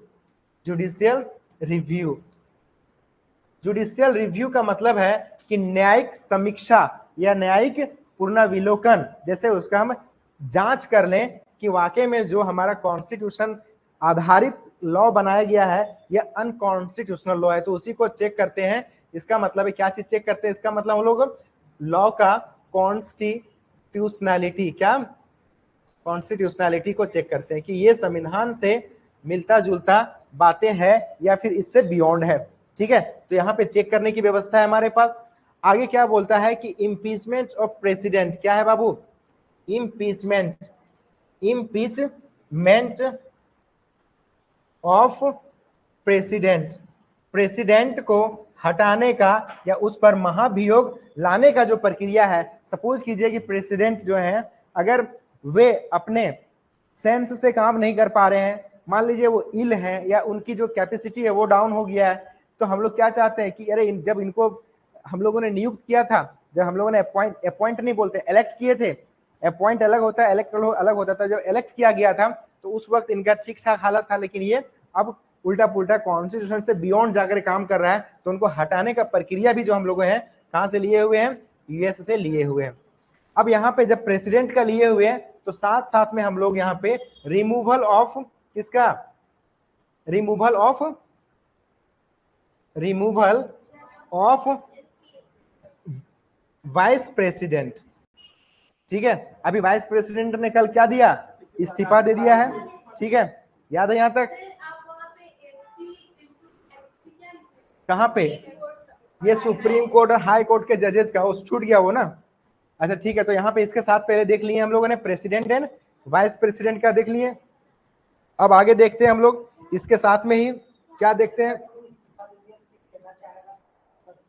तो अब इस्तीफा दे दिया उन्होंने, जब इस्तीफा उनका एक्सेप्ट हो जाएगा तो उसके बाद वो वाइस प्रेसिडेंट नहीं रहेंगे, अब वो चाहेंगे फिर से ज्वाइन करें। ठीक है, तो उसके लिए फिर से वही प्रोसेस होगा जो इलेक्शन का प्रोसेस होता है। हाँ, फिर से उनको सांसद वोट करेंगे तभी होगा फिर। हाँ, वही ग्राउंड बताए हैं कि मेरा तबीयत वगैरह खराब है और डॉक्टर के सलाह से हमको थोड़ा सा काम करने नहीं, थोड़ा रेस्ट करना है, तो इस मामले को लेकर। अब यहां तक हो गया बाबू। अब देखो सुप्रीम कोर्ट और हाई कोर्ट, कौन सा कोर्ट,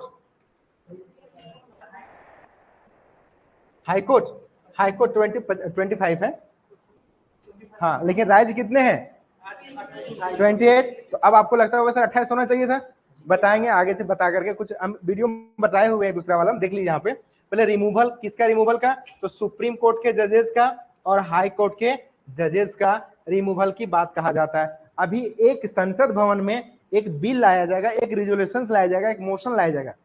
क्या मोशन लाया जाएगा कि जो यशवंत वर्मा जो हाई कोर्ट के जो क्या है जस्टिस हैं, कहाँ, दिल्ली हाई कोर्ट के, उन पर यह केस लगा था कि इनके घर में इतना सारा पैसा आया कहां से, किनका पैसा था, इसका मतलब करप्शन हो सकता है। तो जब वो मोशन लाया जाता है या रिजोल्यूशन लाया जाता है, कहां पे, सुप्रीम कोर्ट में नहीं, अरे हाई कोर्ट में भी नहीं पगला, ये रिजोल्यूशन संसद में लाया जाएगा।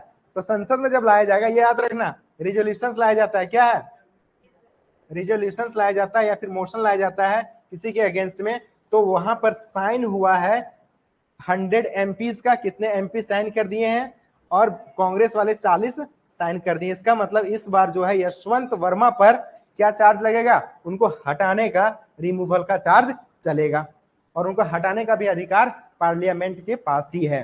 क्लियर है, यहां तक बात समझ में आया?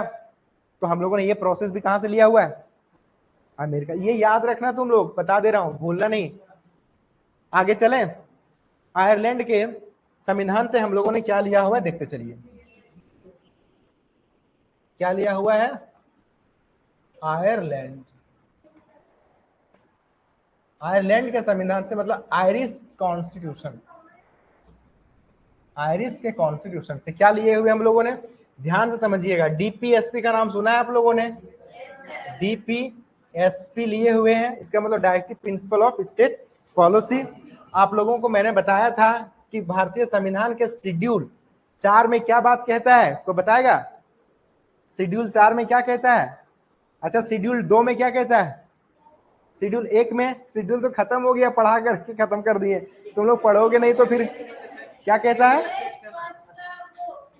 नेम, स्टेट का नाम और उसका टेरिटरीज और उसका एक्सटेंट बोलता है। दूसरा में बोलता है क्या, सैलरी के बारे में, और दूसरा में क्या बोलता है, शपथ के बारे में।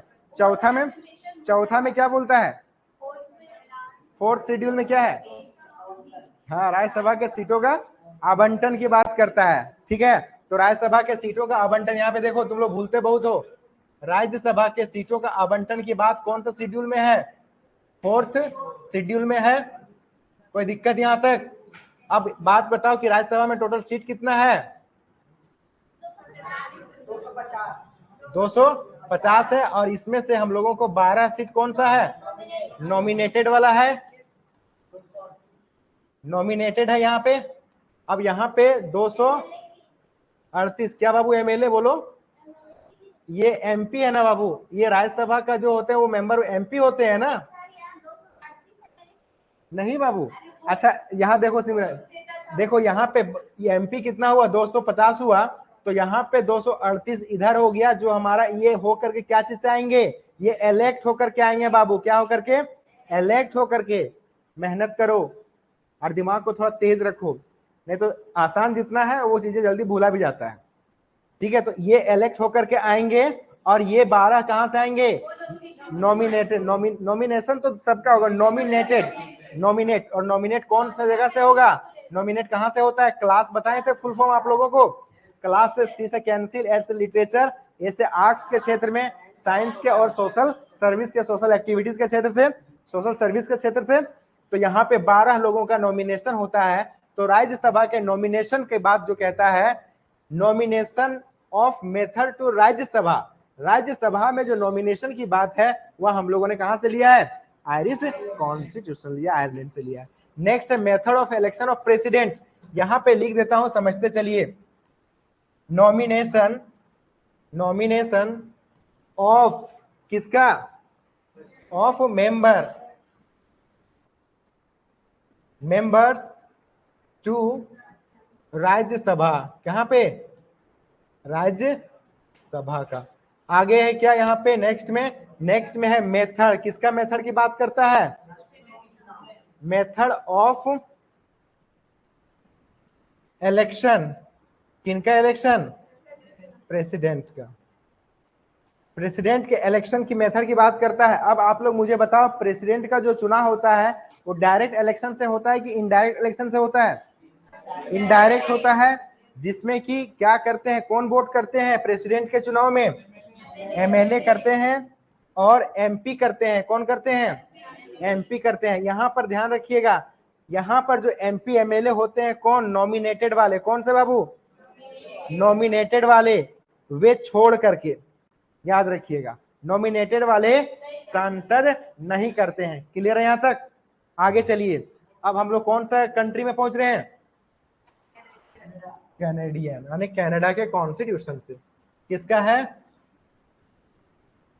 Canadian constitution. हाँ बोलो, यही सब तो पढ़ना ही है, यही सब तो पढ़ना ही है। तो ये इंट्रेंस में हाँ, लॉ के पहले ही पूरा वकील बना दे रहा था, कौन, पता यही सब है कोर्स, बता रहा हूँ अभी आप लोगों को तो खैर छोटा मोटा। हाँ तो अच्छा, ऑब्जेक्टिव आएगा तो कहाँ से बनाओगे, ऑनलाइनर करवा दूं? नहीं, यही चीज से आएगा। अभी मान लो सोर्स से आया एक क्वेश्चन, अब सोर्स में मान लीजिए 10 कंट्री है, तो 10 कंट्री में से मान लीजिए, देखो 12th का, अच्छा एक बात बताओ, सबका हो जाता है सिलेक्शन? और जिसका नहीं हुआ उसको जाकर के पूछो। और जो बोलते हो 12th के बाद किसी का हो जाता है, तो उसका बैकग्राउंड जाकर के देखो पहले, हो सकता है वो पहले से पढ़ रहा हो, अवेयर्ड हो चीजों को लेकर के, कोई करंट में निकाल लेता है, कोई करंट में नहीं। अभी मेरे पास कुछ ऐसे स्टूडेंट का भी फोन कॉल आया जो 2 साल से क्लेट का भी तैयारी कर रहे हैं, नहीं हो पा रहा है।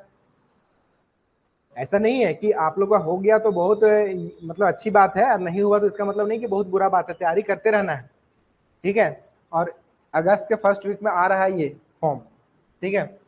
अभी सितंबर, हाँ सेशन से उसका दिक्कत नहीं लो, पहले तुम लोग किसी भी तरीके से एग्जाम निकाल के एनरोल करा लो बाबू। अभी मैं बताता हूँ, आपका जो कोर्ट में इतने लोग हैं ना, काम जानकार लोग, काम एकदम पूरा कर देंगे कोर्ट का, लेकिन उनके पास डिग्री नहीं है, तो वो कोर्ट में बैठने का अलाउ उनको अब नहीं है।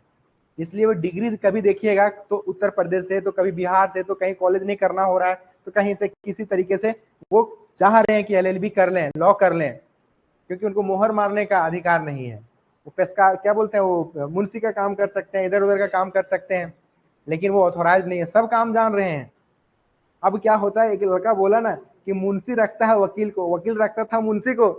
अब मुंशी इतना कुछ जानता है, उसके पास पूरा क्लाइंट आता है, बोलता है सर आपके पास डिग्री, आप मेरे पास केवल रहिए, मोहर मारवाने के लिए रखेंगे आपको, और सारा क्लाइंट हम देंगे। ऐसा नहीं कहना है, ऐसा सब कहना सही नहीं है। कहने का मतलब कि जिसके पास आज के डेट में, जिसके पास जितना क्लाइंट है, केसेस है, वही वकील अच्छा है। क्लियर है? नहीं तो पता चलेगा कोर्ट मुझे भी बुला लिया, बोला तुम ऐसा क्यों बोले हो, विकास देवी कीर्ति सर को बुला लिया गया है, ठीक है। क्लैट का वो नेशनल लेवल का जो इंस्टीट्यूट है, सेंट्रल यूनिवर्सिटीज का, वो सब के कॉलेज के, उसका सिलेबस बता देंगे पूरा डिटेल से बाद में। यहाँ पे पहले देखिए ना, कनाडा का, कनाडा से क्या क्या लिए हो बाबू, फेडरेशन विद ए स्ट्रॉन्ग, देख लो यहाँ पे, समझते चलो, जितना मैं समझा रहा हूँ वहां से क्वेश्चन बाहर नहीं आएगा, केवल धरती से आप लोग आराम से पढ़ते चलो। फेडरेशन कल बताया था बाबू, फेडरेशन के बारे में, फेडरल स्ट्रक्चर हाँ अच्छा नीचे स्क्रॉल यहाँ पे, ठीक है। ये यहाँ पे देखिए, फेडरेशन विद, समझिए यहाँ पे, फेडरेशन विद ए स्ट्रॉन्ग, क्या लिखा हुआ है, समझा रहा हूं, समझते चलो, वरना ये पूरा का पूरा थेसिस है, पूरा का पूरा लिटरेचर और आर्ट्स की तरह से है, समझना महत्वपूर्ण है, मैथ रीजनिंग नहीं है। देखो फेडरेशन का मतलब क्या बताए थे, संघ बताए थे तुम लोग को, और संघ का मतलब है 2 सरकार होना, 2 या 2 से अधिक। तो ऊपर में कौन सा सरकार होता है, यूनियन गवर्नमेंट होता है, बीच में हमारा कौन सा गवर्नमेंट होता है, स्टेट गवर्नमेंट होता है। अब एक बात बताओ, 2 या 2 से अधिक सरकार चलने वाली ढांचा कोई फेडरेशन बोलते हैं, संघात्मक बोलते हैं। लेकिन इसमें से बताओ कि ये दोनों सरकार में सबसे ज्यादा स्ट्रॉन्ग सरकार कौन सा है, सेंट्रल गवर्नमेंट। तो बोला गया है कि भारत में भले ही हमारा फेडरेशन है, लेकिन स्ट्रॉन्ग किसको बनाए हैं, कौन से, सेंट्रल को बनाए। यह प्रोसेस हम लोग कहां से लिए हुए हैं, कनाडा से लिए हुए हैं। नेक्स्ट देखिए क्या बोलता है, नेक्स्ट बोलता है visiting the residuary power in the centre. अब यहाँ पे देखिए, वेस्टिंग का मतलब क्या होता है बाबू, आधारित होता है, क्या होता है, वेस्टिंग मतलब उस पे निहित, क्या बोलते हैं इसे, निहित। निहित का मतलब समझते हो, जिस पर आधारित है, निहित, वेस्टिंग द रेजिडुअरी पावर, यहां समझते चलिए, द रेजिडुअरी, यहां पे समझते चलिए, रेजिडुअरी पावर, कौन सा पावर की बात कर रहा है, रेजिडुअरी पावर्स इन, कहां पे, किसके पास है, सेंटर के पास है बाबू। इसका मतलब क्या हुआ समझ लो पहले, उसके बाद आगे को नोट्स को लिख करके समझना। वेस्टिंग का मतलब निहित। अभी एक बात आप लोग बताइए कि जब हम लोग भारतीय संविधान के क्या पढ़ रहे थे, हम लोग पढ़ रहे थे सर शेड्यूल, क्या पढ़ रहे थे बाबू लास्ट क्लास में, पहले पढ़े थे ना शेड्यूल। तो शेड्यूल में आप लोग मुझे बताइए कि 7वां शेड्यूल क्या कहता है, कोई बताएगा शेड्यूल 7 क्या कहता है। इतना लेंदी में मत बताओ, यहाँ पे देखो मैंने बताया था 7 बताया था, 7 और शक्ति लिखा था एक, मैंने क्या लिखा था, शक्ति। तो शक्ति का विभाजन की बात करता है या बंटवारा की बात करता है, ठीक है। तो यहाँ पे 3 स्टेट होता है। फर्स्ट स्टेट है हमारा जिसको बोलते हैं यूनियन स्टेट बोलते हैं बाबू, या यूनियन लिस्ट बोलते हैं, दूसरा में क्या बोलते हैं, स्टेट लिस्ट बोलते हैं, और तीसरा में कौन सा लिस्ट बोलते हैं, कॉन्करेंट लिस्ट बोलते हैं। कॉन्करेंट लिस्ट कहते हैं। अब एक बात मुझे बताओ बाबू, समझते चलो यहाँ पे, यूनियन लिस्ट में कौन कानून बनाएगा, केंद्र सरकार। स्टेट वाले में कौन बनाएगा, राज्य सरकार। लेकिन राज्य सरकार के पास ये भी, केंद्र सरकार के पास ये भी पावर है कि केंद्र सरकार के पास ये भी पावर है कि स्टेट वाले लिस्ट में भी वो कानून बना सकता है। लेकिन यहाँ पे लोचा क्या है, समझ लो, समझ थोड़ा सा, कि सर केंद्र जो है दखल अंदाजी कर सकता है कौन सा लिस्ट में, स्टेट लिस्ट में। लेकिन यहाँ पे थोड़ा सा जो ट्विस्ट है वो क्या है कि जब कभी भी राज्य के लिस्ट वाले में जो भी मैटर है, जो भी कंटेंट है, उस पर अगर बिल बनाना हो, किसको, केंद्र सरकार को, तो कंडीशन यहाँ पे ये लगा हुआ है कि पार्लियामेंट का कितना यहाँ पे सदन है बाबू, एक लोकसभा है और दूसरा राज्यसभा है। तो इस लिस्ट में जो भी कानून बनाना हो तो कभी भी बिल लाया जाएगा केंद्र में तो राज्यसभा से स्टार्ट होगा। कहां से स्टार्ट होगा, राज्यसभा से। ये कंडीशन याद रखना, पावर भले है, ठीक है। अब यहाँ पे इस तरह से समझ लो कि ये हो गए मेरे पिताजी, ये हो गया मैं, और यहाँ पे है दादाजी। अब पिताजी मेरे लिस्ट में कानून बनाने से पहले, ठीक है, दादाजी से एक बार परमिशन ले लेंगे। यानी दादाजी का मतलब समझ लीजिए कि यहाँ पे राज्यसभा में ही लाना पड़ेगा, इन्हीं के पास पहले लेकर के जाना पड़ेगा, उसके बाद वो अपने पास ला करके कानून बनाएंगे। बात समझ रहे हैं क्या कहना चाह रहे हैं। अब देखो, कंकरेंट लिस्ट का मतलब होता है कि वैसा लिस्ट जिस लिस्ट में वो कोई भी कानून बना सकता है, यूनियन में बना सकता है और स्टेट भी बना सकता है। अब लेकिन बात समझो कि 1950 में जब संविधान लिखा जा रहा था तो हम लोगों ने एक लिस्ट बना लिया होगा सूची कि मामला छेड़छाड़ का हो सकता है, चोरी का हो सकता है, मर्डर का हो सकता है, लैंड का हो सकता है, टैक्स का हो सकता है, बीएसएफ बाउंड्री सिक्योरिटी को लेकर के हो सकता है, डिफेंस को लेकर के, ये सब हम लोगों ने लिस्ट सूची बना लिया। एग्रीकल्चर को लेकर के हो सकता है कि इन तमाम चीजों पर कानून बनेगा। अब 1950 में इतना तेजी से इंटरनेट का क्रांति नहीं आया था। अब इंटरनेट से ही क्या हो रहा है, लोगों का पैसा उड़ा लिया जा रहा है। अब वो लिस्ट तो ये तीनों में कहीं शामिल नहीं था सानवी। अब क्या होगा बाबू, तो उस जो लिस्ट में नहीं शामिल था उसको बोलते हैं हम लोग रेजिड्यूअरी। क्या बोलते हैं बाबू, रेजिड्यूअरी लिस्ट बोलते हैं। क्या बोलते हैं उसको, रेजिड्यूअरी, रेजिड्यूअरी लिस्ट, जो कहीं पर भी नहीं है इसमें से।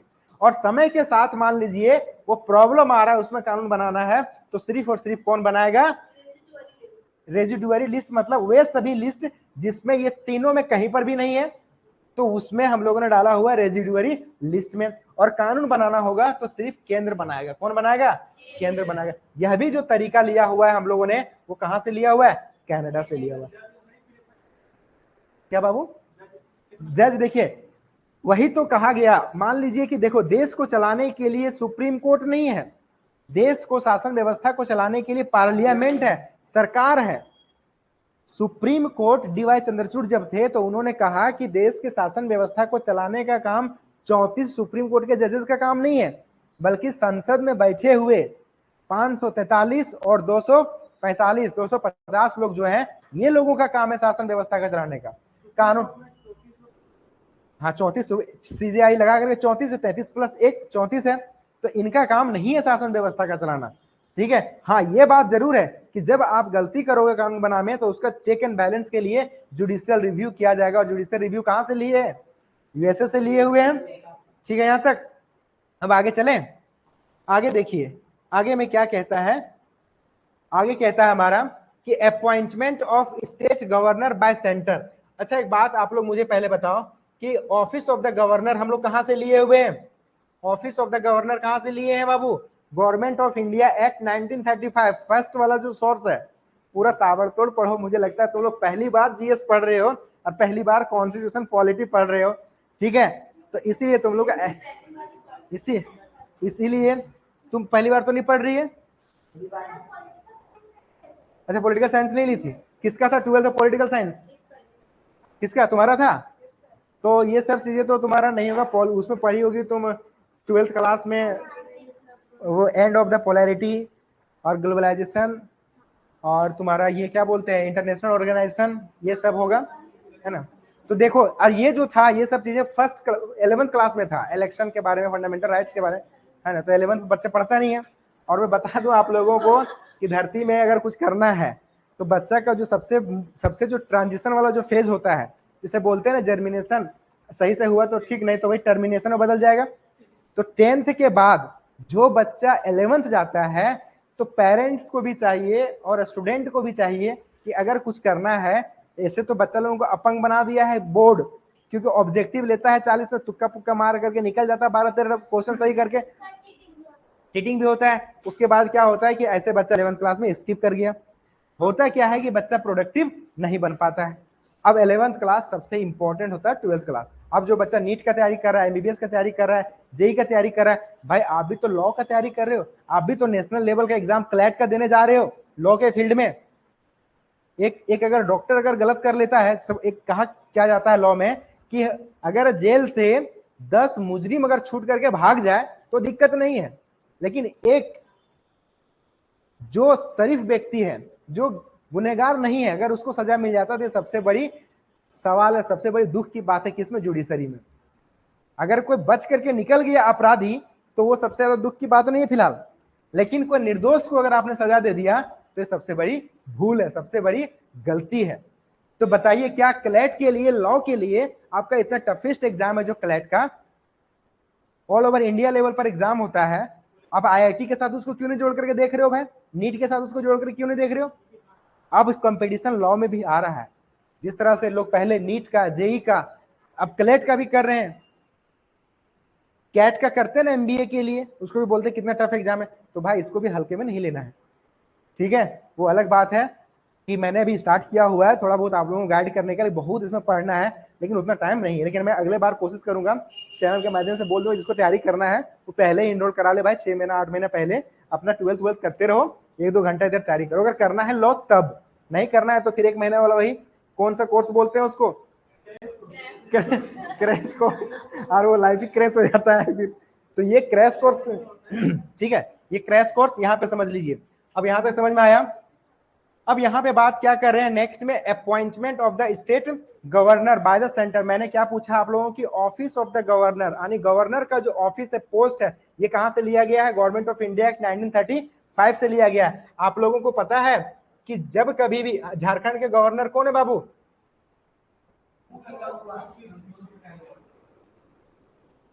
कौन है, संतोष गंगवार जी हैं माननीय।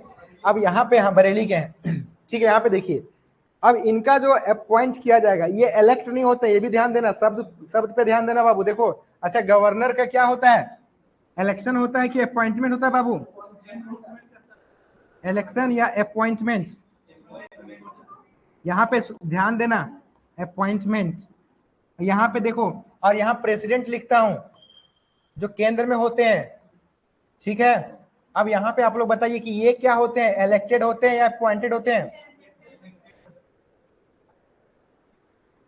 क्या डिफरेंस समझ में आ रहा है, ये अपॉइंटेड होते हैं या इलेक्टेड होते हैं। यहाँ पे देख लो तबस्सुम, क्या बाबू, यहाँ पे गवर्नर जो है इलेक्टेड नहीं होते हैं बल्कि वो अपॉइंटेड होते हैं। किसके द्वारा अपॉइंटेड होते हैं, सेंट्रल गवर्नमेंट के द्वारा, किसके द्वारा, सेंटर के द्वारा। बट यहाँ पे इलेक्टेड होते हैं, बल्कि यहाँ पे अपॉइंटमेंट प्रेसिडेंट नहीं होते हैं, ये डिफरेंस याद रखना, क्लियर। कहीं ऐसा लगे सर यहाँ पे उच्च केंद्र पूरा देश को रिप्रेजेंट कर रहे हैं तो यहाँ ये राज्य में कर रहे हैं तो ये भी इलेक्टेड होंगे, नहीं। तो कहा यह जा रहा है यही बात कि हमारे इंडिया में जो अपॉइंट किया जाएगा गवर्नर को, ये किनके द्वारा किया जाएगा, सेंटर के द्वारा। यह भी विधि हम लोगों ने कनाडा के कॉन्स्टिट्यूशन से लिया हुआ है। नेक्स्ट क्या बोल रहा है कि advisory jurisdiction of supreme court, कौन सा जुरिस्डिक्शन बोल रहा है, एडवाइजरी जुरिस्डिक्शन। इसको समझ लीजिए, एक बार मैं सुप्रीम कोर्ट का एग्जाम दिया था, आज से लगता है कि आज 2025 चल रहा है ना, 8-9 साल पहले दिया होगा, ठीक है। उसमें एक सवाल आया था, मुझे भी नहीं पता था, हम भी इंजीनियरिंग का स्टूडेंट रहे, तो पॉलिटी, ज्योग्राफी, इकोनॉमिक्स ऐसे पढ़ने नहीं पड़ता था, 12th में पढ़े नहीं थे। हुआ क्या, आया यही सेम क्वेश्चन कि एडवाइजरी जुरिस्डिक्शन जो होता है बाबू, क्या एडवाइजरी जुरिस्डिक्शन है, एडवाइजरी जुरिस्डिक्शन क्या लिखा हुआ समझ लो यहाँ पे, एडवाइजरी, एडवाइजरी का मतलब क्या होता है, सलाह लेने का, और जुरिस्डिक्शन का मतलब क्या होता है, क्षेत्राधिकार। जुरिस्डिक्शन, जुरिस्डिक्शन समझते चलो, jurisdiction, advisory jurisdiction of the supreme court. यहां पे देखिए, सुप्रीम कोर्ट से सलाह लेने का जो बात कहा जाता है, प्रेसिडेंट के पास पावर है कि जब कभी भी साइन करवाने के लिए किसी बिल को लेकर के, कौन चले गए हैं, सांसद महोदय, सांसद का मतलब है काउंसिल ऑफ मिनिस्टर या फिर संसद से। संसद का 3 भाग है, कौन कौन सा? लोकसभा, राज्यसभा, प्रेसिडेंट। और लास्ट में कोई भी बिल में जब साइन हो जाता है किनका? राष्ट्रपति का, तो क्या बन जाता है? वो एक्ट बन जाता है। सपोज करो कि सानवी है प्रेसिडेंट, द्रौपदी मुर्मू ये है एग्जाम्पल के तौर पर, और ये सब सांसद लोग बैठे हुए, इन लोगों ने एक बिल पारित कर लिया, कुछ अगड़म बगड़म सगड़म, इसको पता नहीं चल रहा है, ये लॉ के फील्ड के है नहीं, और तुम लोग कानून बनाने वाला काम कर लिया, और तुम लोग भी वैसे ही हो, कानून बहुत ज्यादा जानकार नहीं हो सपोज करो, ठीक है, तुम लोग भले एडवाइस ले लेकर के बनाया हो, अब लेकर के चला गया, साइन कर दीजिए मैडम। अब मैडम बोलेगी रुको, होल्ड करके रखते हैं हम। क्या करेगी? इसके पास पावर है आर्टिकल 143, कितना यूज करेगी ये?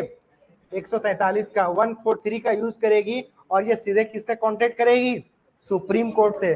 बोलेगी देखना जरा, लोकसभा राज्यसभा से पारित करके मेरे पास एक बिल आया हुआ है, जस्टिस साहब ये सही है या नहीं, थोड़ा चेक कर लीजिए, उसके बाद साइन करूं मैं, ठीक है। तो एडवाइजरी जुरिस्डिक्शन है सुप्रीम कोर्ट के पास ये सलाह देने का, 143 आर्टिकल, ये याद रखिएगा हमेशा, ये ऑब्जेक्टिव पूछा जाता है। क्लियर है यहां तक? यहाँ पे नेक्स्ट यही सवाल आया था, डायरेक्ट सीधा क्वेश्चन यही आया था, बहुत बार आता भी है सीधा सीधे। अब आगे चले हम, आगे में देखिए, अब ऑस्ट्रेलियन का आ जाते हैं, ऑस्ट्रेलिया के कॉन्स्टिट्यूशन से क्या क्या लिए हुए हैं, ठीक है। आगे करें, देखिए अब यहाँ पे समझिए, कहां से? ऑस्ट्रेलियन से कॉन्स्टिट्यूशन। मेन जो होता है, देखिए ये सब जो सब्जेक्ट है, ये सब जो क्लास है जीएस का, ये समझने का मेन ऑब्जेक्टिव होता है, ठीक है। चीजों को समझिए और यहाँ पे नोट्स देख करके सारा चीज समझिए। यहाँ पे देखो बाबू, अभी हम लोगों ने लिस्ट का जब बात किए थे, तो कौन सा कंकरेंट लिस्ट था एक हमारा, तीसरा में कौन सा था हमारा? एक यूनियन लिस्ट था, दूसरा में स्टेट लिस्ट था, और तीसरा में हमारा कंकरेंट लिस्ट था। तो इनमें से जो तीसरा लिस्ट है, कौन सा लिस्ट? Concurrent list. कौन सा list? Concurrent list. Concurrent list को हम लोगों ने कहां से लिया हुआ है? ऑस्ट्रेलिया के।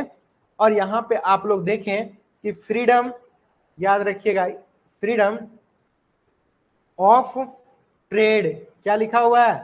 Freedom of trade, commerce and intercourse, क्या लिखा हुआ बाबू?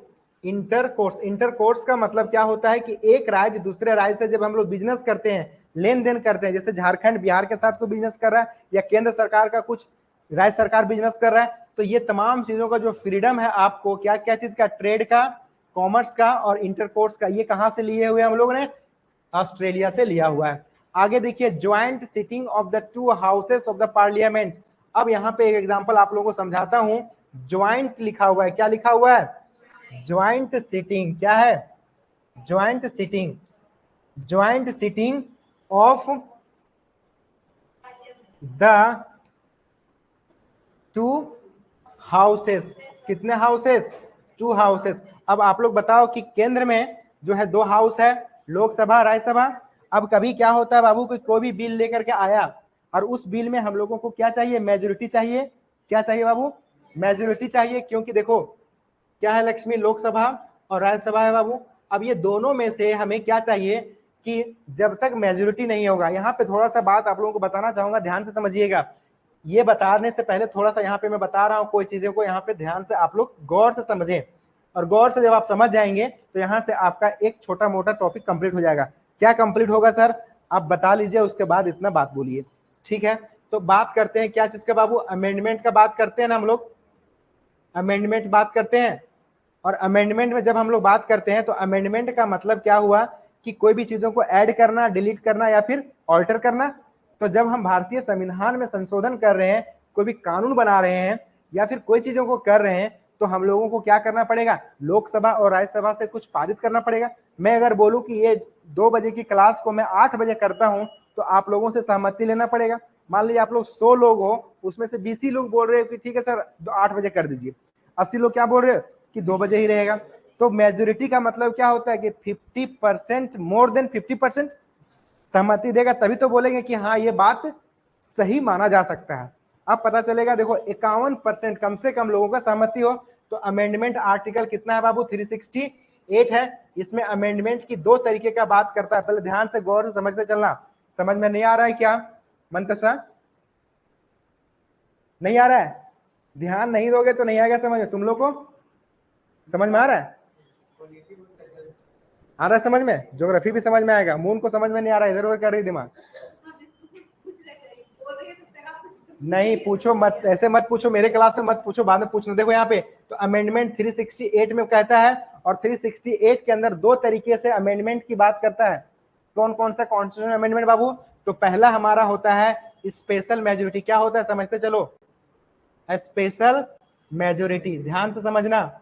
स्पेशल मेजोरिटी की बात करता है। कौन सा मेजोरिटी? Special majority. और दूसरा में बोलता है कि स्पेशल मेजोरिटी तो रहेगा ही रहेगा, ठीक है, स्पेशल मेजोरिटी तो रहेगा ही रहेगा, साथ ही साथ में कहता है प्लस में क्या कहता है कि रेटिफिकेशन। क्या लिख रहा हूं यहाँ पे?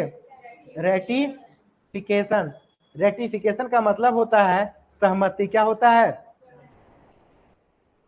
सहमति, ठीक है, मतलब सहमति होना चाहिए। Ratification of half of the state, half of the total state, जितना हमारे पास स्टेट है, half of the total state. कितना स्टेट का बाबू? टोटल स्टेट्स का। हमारे राज्य में अगर 28 राज्य है तो कम से कम 14 राज्यों का सहमति होना चाहिए। ये तो होगा ही होगा। कौन सा? Special majority. साथ ही साथ किसको पूछना पड़ेगा? राज्य को। कौन सा राज्य को? भारत के राज्यों को। 28 राज्य में कम से कम 14 राज्य अगर बोल देगा कि जी आपने जो अमेंडमेंट करने जा रहे हो उसमें मेरा भी सहमति है।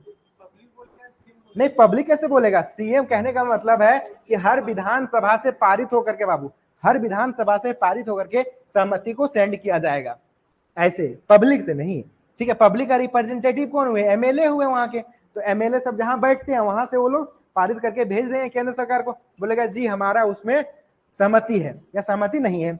अब यहाँ पे थोड़ा सा समझिए कब इस सिचुएशन आता है। स्पेशल मेजोरिटी का मतलब क्या हुआ बाबू? यहाँ पे दो बातें समझना। स्पेशल मेजोरिटी का मतलब दो बातें यहाँ पे समझते हो, चलो इससे भी सवाल आप लोगों को पूछा जा सकता है। क्या है यहाँ पे समझिए। स्पेशल मेजोरिटी का मतलब क्या हुआ? स्पेशल मेजोरिटी का मतलब है, यहाँ पे स्पेशल मेजोरिटी लिखें। स्पेशल मेजोरिटी का पहला कीवर्ड्स याद रखिएगा कि मोर देन कितना परसेंट होना चाहिए बाबू? मोर देन 50%, जितना भी है उससे हमारा 50% है तब तो बोलेंगे मेजोरिटी है। इसका मतलब 51%, मोर देन 50% प्लस होना चाहिए तब हम लोग बोलेंगे मेजोरिटी है। लेकिन ये कंडीशन कब सेटिस्फाइड होगा मून? ये तब होगा बाबू, मान लो कि 100 लोग हैं क्लास में और 100 का 100 उपस्थित है क्लास में, और उसी दिन हम डिसीजन ले कि क्लास 8 बजे हो और उसमें से 51 लोग बोल दे, तब तो ये कंडीशन सेटिस्फाइड होगा। अब पता चलेगा बाबू क्लास में उस दिन 80 लोग बैठे थे और उस दिन हमें 41 लोगों ने बोल दिया कि क्लास जो है 8 बजे से होना चाहिए, तो ये सही बात नहीं है ना, क्योंकि स्टूडेंट हमारे पास कितना था? 100 था। और हाँ हाँ, तो 20 लोगों को क्यों नहीं पूछे? 20 लोग एब्सेंट, मान लीजिए उसके बीमार होगा, लगा देगा क्लेम कल दिन, बोलेगा हम इलाज कराने गए थे, हमारा भी तो बात लेना चाहिए था। चाहे बोल देगा कि हम छुट्टी लेके गए थे सर, हमारा भी बात तो लेना चाहिए था। तो ये तो मामला लगा रहेगा, होगा कि नहीं? ये लोचा तो लग सकता है ना। मान लीजिए कि विधानसभा या लोकसभा में हम लोग कोई बिल लेकर के आए। अब एक बात समझो बाबू यहाँ पे कि 543 लोग हैं कहाँ पे? संसद भवन में, लोकसभा में। अब इसमें से अगर 50% बोल दिया और सब लोग अगर उपस्थित है तब तो ये कंडीशन सेटिस्फाइड हो गया, तब हम मान लेंगे स्पेशल मेजोरिटी हो गया यहाँ पे। लेकिन कंडीशन क्या होता है सानवी? देखो बाबू कि यहाँ पे मान लो कि किसी का सदस्यता ही रद्द हो गया हो, ऐसा भी तो होता है कि सांसद का सदस्यता ही रद्द हो गया हो या कोई चला गया हो, मतलब डेथ कर गया हो, तो सीट खाली रह गया। तो हो सकता है कि लोकसभा में टोटल 540 लोग ही है, लेकिन होना कितना चाहिए था हमारे पास? 543। तो अब बताओ यहाँ पे 50% हम लोग क्या करेंगे कि 250 और इधर 20, ऐसा तो नहीं करेंगे, तो 70 लेकर कंप्लीट कर देंगे? नहीं कर सकते है ना। ऐसे में हो जाएगा अनजस्टिस, क्योंकि सर हमारा पूरा कोटा कितना है, तब सर ये वाला तो कंडीशन तो लागू नहीं होगा। इसलिए समझा रहे हैं, इसको समझ ले, बहुत लोगों को समझ में नहीं आता है चीजें। यहाँ पे कंडीशन क्या होगा बाबू, यहाँ समझ लो, क्योंकि आ गया सवाल इससे तुम लोग का। यहाँ पे क्या कंडीशन होगा? अब जब सेटिस्फाइड नहीं हुआ वो वाला कंडीशन, पूरा फुल का फुल क्लास में एब्सेंट, मतलब सभी उपस्थित नहीं है, तब यहाँ पे क्या होता है कि 2/3 मेजोरिटी। क्या बोलते हैं बाबू? 2/3 मेजोरिटी। क्या बोलते हैं वर्ड में? 2/3 मेजोरिटी। अब यहाँ पे एक वर्ड लिखा जाता है प्रेजेंट एंड वोटिंग। क्या लिखते हैं? प्रेजेंट एंड वोटिंग, मतलब जो प्रेजेंट है वही लोग वोट करेगा, एक दो एब्सेंट रहता ही रहता है, तो वह कंडीशन कौन सा लगेगा मंतशा? 2/3 वाला बाबू। ठीक है, 2/3 लोगों से, इसका मतलब है कि 500 अगर 25 लोग भी है तो इसमें कंडीशन कितना वाला लग जाएगा? 2/3 के मेजोरिटी से। और आमतौर पर यही वाला कंडीशन हमेशा लगता है, क्योंकि एक ना एक कोई एब्सेंट रहेगा, या एब्सेंट नहीं रहेगा तो कोई छुट्टी में चला गया, ये तमाम बातें हो जाता है। क्लियर है यहाँ तक? पहला स्पेशल मेजोरिटी का मतलब समझ में आ गया। अब स्पेशल मेजोरिटी, उसके बाद एक स्टेट का रेटिफिकेशन चाहिए, ये तो कंडीशन को फॉलो करना ही करना पड़ेगा, और साथ ही साथ में हमें राज्य से भी सहमति लेना पड़ेगा। कब? कौन सा बिल में? जब कोई कानून प्रभावित करता हो किसको? राज्य को। जैसे जीएसटी था, जीएसटी केंद्र के साथ साथ राज्य को भी प्रभावित कर रहा था और करता है, तो हम राज्य से भी तो सहमति लेंगे उस कानून को बनाने के लिए। तो जीएसटी वाले कंडीशन में स्पेशल मेजोरिटी के साथ साथ हाफ ऑफ द स्टेट का रेटिफिकेशन भी लिया गया। बात समझ में आ गया? इसका मतलब है सर, संविधान में संशोधन करने का मतलब ये स्पेशल मेजोरिटी वाला तो थोड़ा सा आसान भी है, जब राज्यों को पूछना पड़े तो और जटिल हो जाएगा। अपना केंद्र वाला बात देख लेते हैं, अब राज्यों से पूछना है, हो सकता है उस राज्य में मेरा सर करना हो तो मुंह घुमा करके बैठ जाए।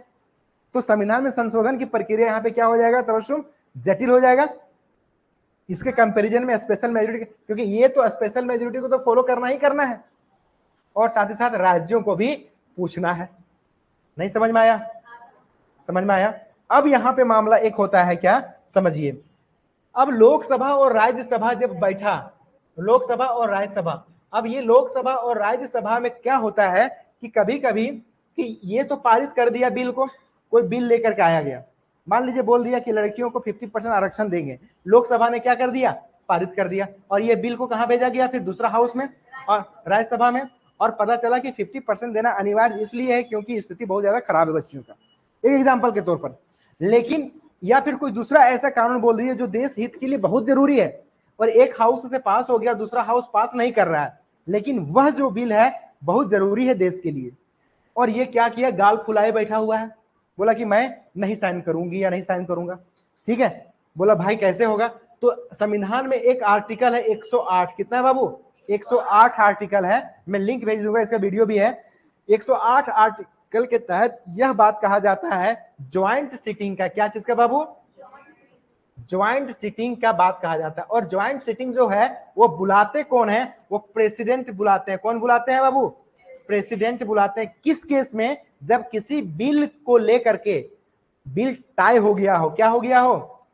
टाई हो गया हो, मतलब स्थिर हो गया हो, पास नहीं हुआ हो, लेकिन वह बिल अपने आप में क्या इंपॉर्टेंट है, पास करना जरूरी है, एक अगर मुंह फुला करके बैठ गया है तो इसमें दिक्कत है। तब क्या करता है कि दोनों हाउस को सानवी एक साथ सेंट्रल हॉल में सबको बैठाया जाता है, बोलता है कि ज्वाइंट मीटिंग बुलाया गया है अनुच्छेद 108 का उपयोग करते हुए, किनके द्वारा? प्रेसिडेंट के द्वारा। इसलिए लोकसभा के जितने मेंबर हैं, राज्यसभा के जितने मेंबर हैं, सब आकर के एक जगह चौपाल मार के बैठो, पहले डिस्कशन करेंगे, काहे नहीं साइन कर रहे हो, और नहीं साइन करोगे तो वहीं पर हम क्या करेंगे, फिर से एक क्या लाएंगे? मेजोरिटी लेकर के आएंगे। जितना भी टोटल लोग बैठे रहेंगे, यहां वाले कितना? 543, यहां वाले 250, ठीक है, ये सभी लोग 245, यहाँ पे 243 सब बैठे रहेंगे। अब ये लोगों से हम लोग क्या करेंगे? मेजोरिटी से पास करा लेंगे और बिल को पास करा लेंगे। अब अकेले अकेले नहीं पूछने जाएंगे, तो ऑलरेडी ये 543 है, ये 250 है, तो ज्यादा मजबूत यही हुआ लोकसभा, और पहले भी लोकसभा पारित कर चुका था। बैठा हुआ किस लिए था बिल? ये राज्यसभा के सहमति से। बोला एक काम करते हैं, राष्ट्रपति को बोलते हैं कि सबको बुलाइए एक बार ज्वाइंट मीटिंग, और उसके बाद एक बार वोटिंग करा दीजिए कंबाइंड, उसके बाद बिल को पास करवा दीजिए। तो ये जो सुविधा लिया गया है, joint sitting of the two houses of the parliament, that has been taken from the Australian constitution. समझ में आया यहां तक? ठीक है। हाँ। नहीं, वो देखो, जब ज्वाइंट मीटिंग का मतलब है कि एक स्पेशल तब बुलाया जाता है, जैसे मान ली कुछ स्पेसिफिक पर्पस हो, बिल को लेकर के डेड हो गया हो, जैसे बिल यहाँ पे टाई हो गया हो, या डेडलॉक के कंडीशन में हो, तो ये सब केसेस में हो सकता है। ज्वाइंट मीटिंग देखो एक प्रकार से ये भी बोल सकते हैं कि दोनों हाउस को बुलाया जा सकता है। जैसे यहाँ G20 वाला हो रहा था ना, G20 जब हो रहा था तो दोनों हाउस आकर के मिल करके बातें करते कि हमारे अलग अलग कंट्री के लोग आए, कैसे स्वागत किया जाएगा, कैसे विधि व्यवस्था किया जाएगा, तो एक अलग चीज है। लेकिन ज्वाइंट सिटिंग यहाँ पे बिल को डेड को लेकर के या टाई होने के कंडीशन में लाया जाएगा। ठीक है, एक बात और याद रखिएगा कि जो हम लोग प्रीएम्बल पढ़े हैं, क्या पढ़े हैं बाबू? प्रीएम्बल जो हम लोग पढ़े, तो प्रीएम्बल का जो लैंग्वेज है वो अभी हम लोगों ने कहां से लिया हुआ है, language of the preamble, language of the preamble जो है वो हमारा ऑस्ट्रेलिया के कॉन्स्टिट्यूशन से है। यहां तक समझ में आया? अब आगे चलें। देखो अब हमारे पास जर्मनी का कॉन्स्टिट्यूशन की बात करेंगे। कहां का? जर्मनी का कॉन्स्टिट्यूशन की बात करेंगे। समझाने के चक्कर में लेट होता है बाबू, समझ लेना, इसलिए बिना समझाए अगर भाग जाएंगे तो फिर देखो, emergency provisions relating to suspension of the fundamental rights except the financial emergency. अभी मैंने आप लोगों को पहले बताया था, क्या बताया था कि जब कभी भी देश में लगता हो, क्या लगता हो, नेशनल इमरजेंसी लगता हो, तो आपके फंडामेंटल राइट्स को क्या कर दिया जाता है, सस्पेंड कर दिया जाता है। अब ये सस्पेंड जब होता है आपका फंडामेंटल राइट्स को, तो ये सस्पेंड किस हालत में होता है, क्योंकि देश में कोई भी चीजें अब आप करते हो तो फंडामेंटल राइट्स को कुछ समय के लिए सस्पेंड कर दिया जाता है, इसलिए क्योंकि देश में अभी क्या चल रहा है, युद्ध चल रहा है, ठीक है, तो उस केस में आपका मौलिक अधिकार का क्या कर दिया जाता है, सस्पेंशन किया जाता है। तो उसमें भी आपका जो है कौन सा आर्टिकल को छोड़ करके है, 21। और अगर इंटरनल के वजह से लगा हुआ है तो हम लोग करेंगे 19 को भी हमारा खुला रहेगा, इसको भी नहीं बंद कर सकते, लेकिन एक्सटर्नल हुआ है तो हम 19 का, अब पता चला कि बाहरी आक्रमण हो गया है, अब आपका ये दोनों तो बचा हुआ रहेगा किसी भी हालत में। अब 19 का बात है, मान लीजिए चाइना आप पे हमला कर दिया, एक्सटर्नल वार हो गया है, तो यहां पर 19 आपको नहीं मिलेगा, लेकिन अगर देश के इंटरनल डिस्टर्बेंस से हुआ है तब आपको मिल सकता है, ठीक है। आप बोलेंगे नहीं सर 19 में हमें बोलने की आजादी है ना, आप पता चलेगा मेरे जान पहचान वाले, मेरे रिलेटिव वाले, मेरे जानने वाला या जानने वाली चाइना में रहता है, अब उसे मैं बात करूंगा या करूंगी, हो सकता है। आप पता लगे वो मिला हुआ है वहीं चाइना से युद्ध वाला में तुमसे इंफॉर्मेशन ले रहा है, ये भी तो हो सकता है। तो देश का सिक्योरिटी के लिए उस वक्त में हम लोग इसको भी सस्पेंड कर देते हैं, सिर्फ आपको ये मिला हुआ रहता है। तो ये जो प्रोविजंस है, suspension of the fundamental rights during या इमरजेंसी प्रोविजंस के टाइम पर, ठीक है, एक्सेप्ट द फाइनेंशियल इमरजेंसी। अब आगे चलें। अब यूएसएसआर यानी रशिया से हम लोगों ने क्या लिया हुआ है, रशिया के कॉन्स्टिट्यूशन से समझिए, कॉन्स्टिट्यूशन से हम लोगों ने क्या लिया हुआ है समझ लीजिए। यहां पे समझिए फंडामेंटल ड्यूटीज क्या है बाबू, फंडामेंटल ड्यूटीज हम लोग देखे हैं कितना में आई है, भाग 4A में आर्टिकल कितना है 51, यही है। उसके बाद principle of liberty equality fraternity आप लोगों को बताए थे, क्या बताए थे, लिबर्टी इक्वालिटी एंड फ्रेटर्निटी बताए थे, कौन सा रिवोल्यूशन से, फ्रेंच रेवोल्यूशन से लिया गया था। और ये जो हमारा है फ्रेंच से ही, सॉरी हम लोग इसमें आ गए ना, यूएसएसआर वाला बात कर रहे थे, सॉरी ये वाला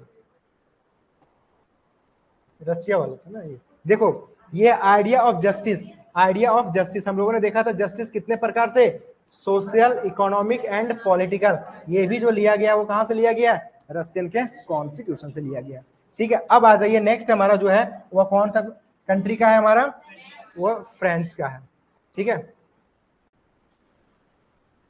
फ्रेंच से लिया गया। क्या लिया गया है, रिपब्लिकन सिस्टम, क्या है, रिपब्लिकन सिस्टम, रिपब्लिकन सिस्टम कहां से लिया गया, तो फ्रांस से लिया गया है। अब principle of liberty equality fraternity बताए थे पहले, ठीक है। नेक्स्ट है जापान का, देख लीजिए जापान का क्या बात करता है, विधि द्वारा स्थापित प्रक्रिया। देखो बाबू आपको जो भी कानून मिलेगा या आपको कोई भी चीजें आप पर अगर थोपा जाएगा या लिया जाएगा तो वह एक प्रोसेस के माध्यम से होगा, ये जापान के कॉन्स्टिट्यूशन से है। और जापान के कॉन्स्टिट्यूशन से हम लोगों ने ये लिया हुआ है, प्रोसीजर एस्टेब्लिश बाय लॉ, क्या लिखा हुआ है, प्रोसीजर एस्टेब्लिश बाय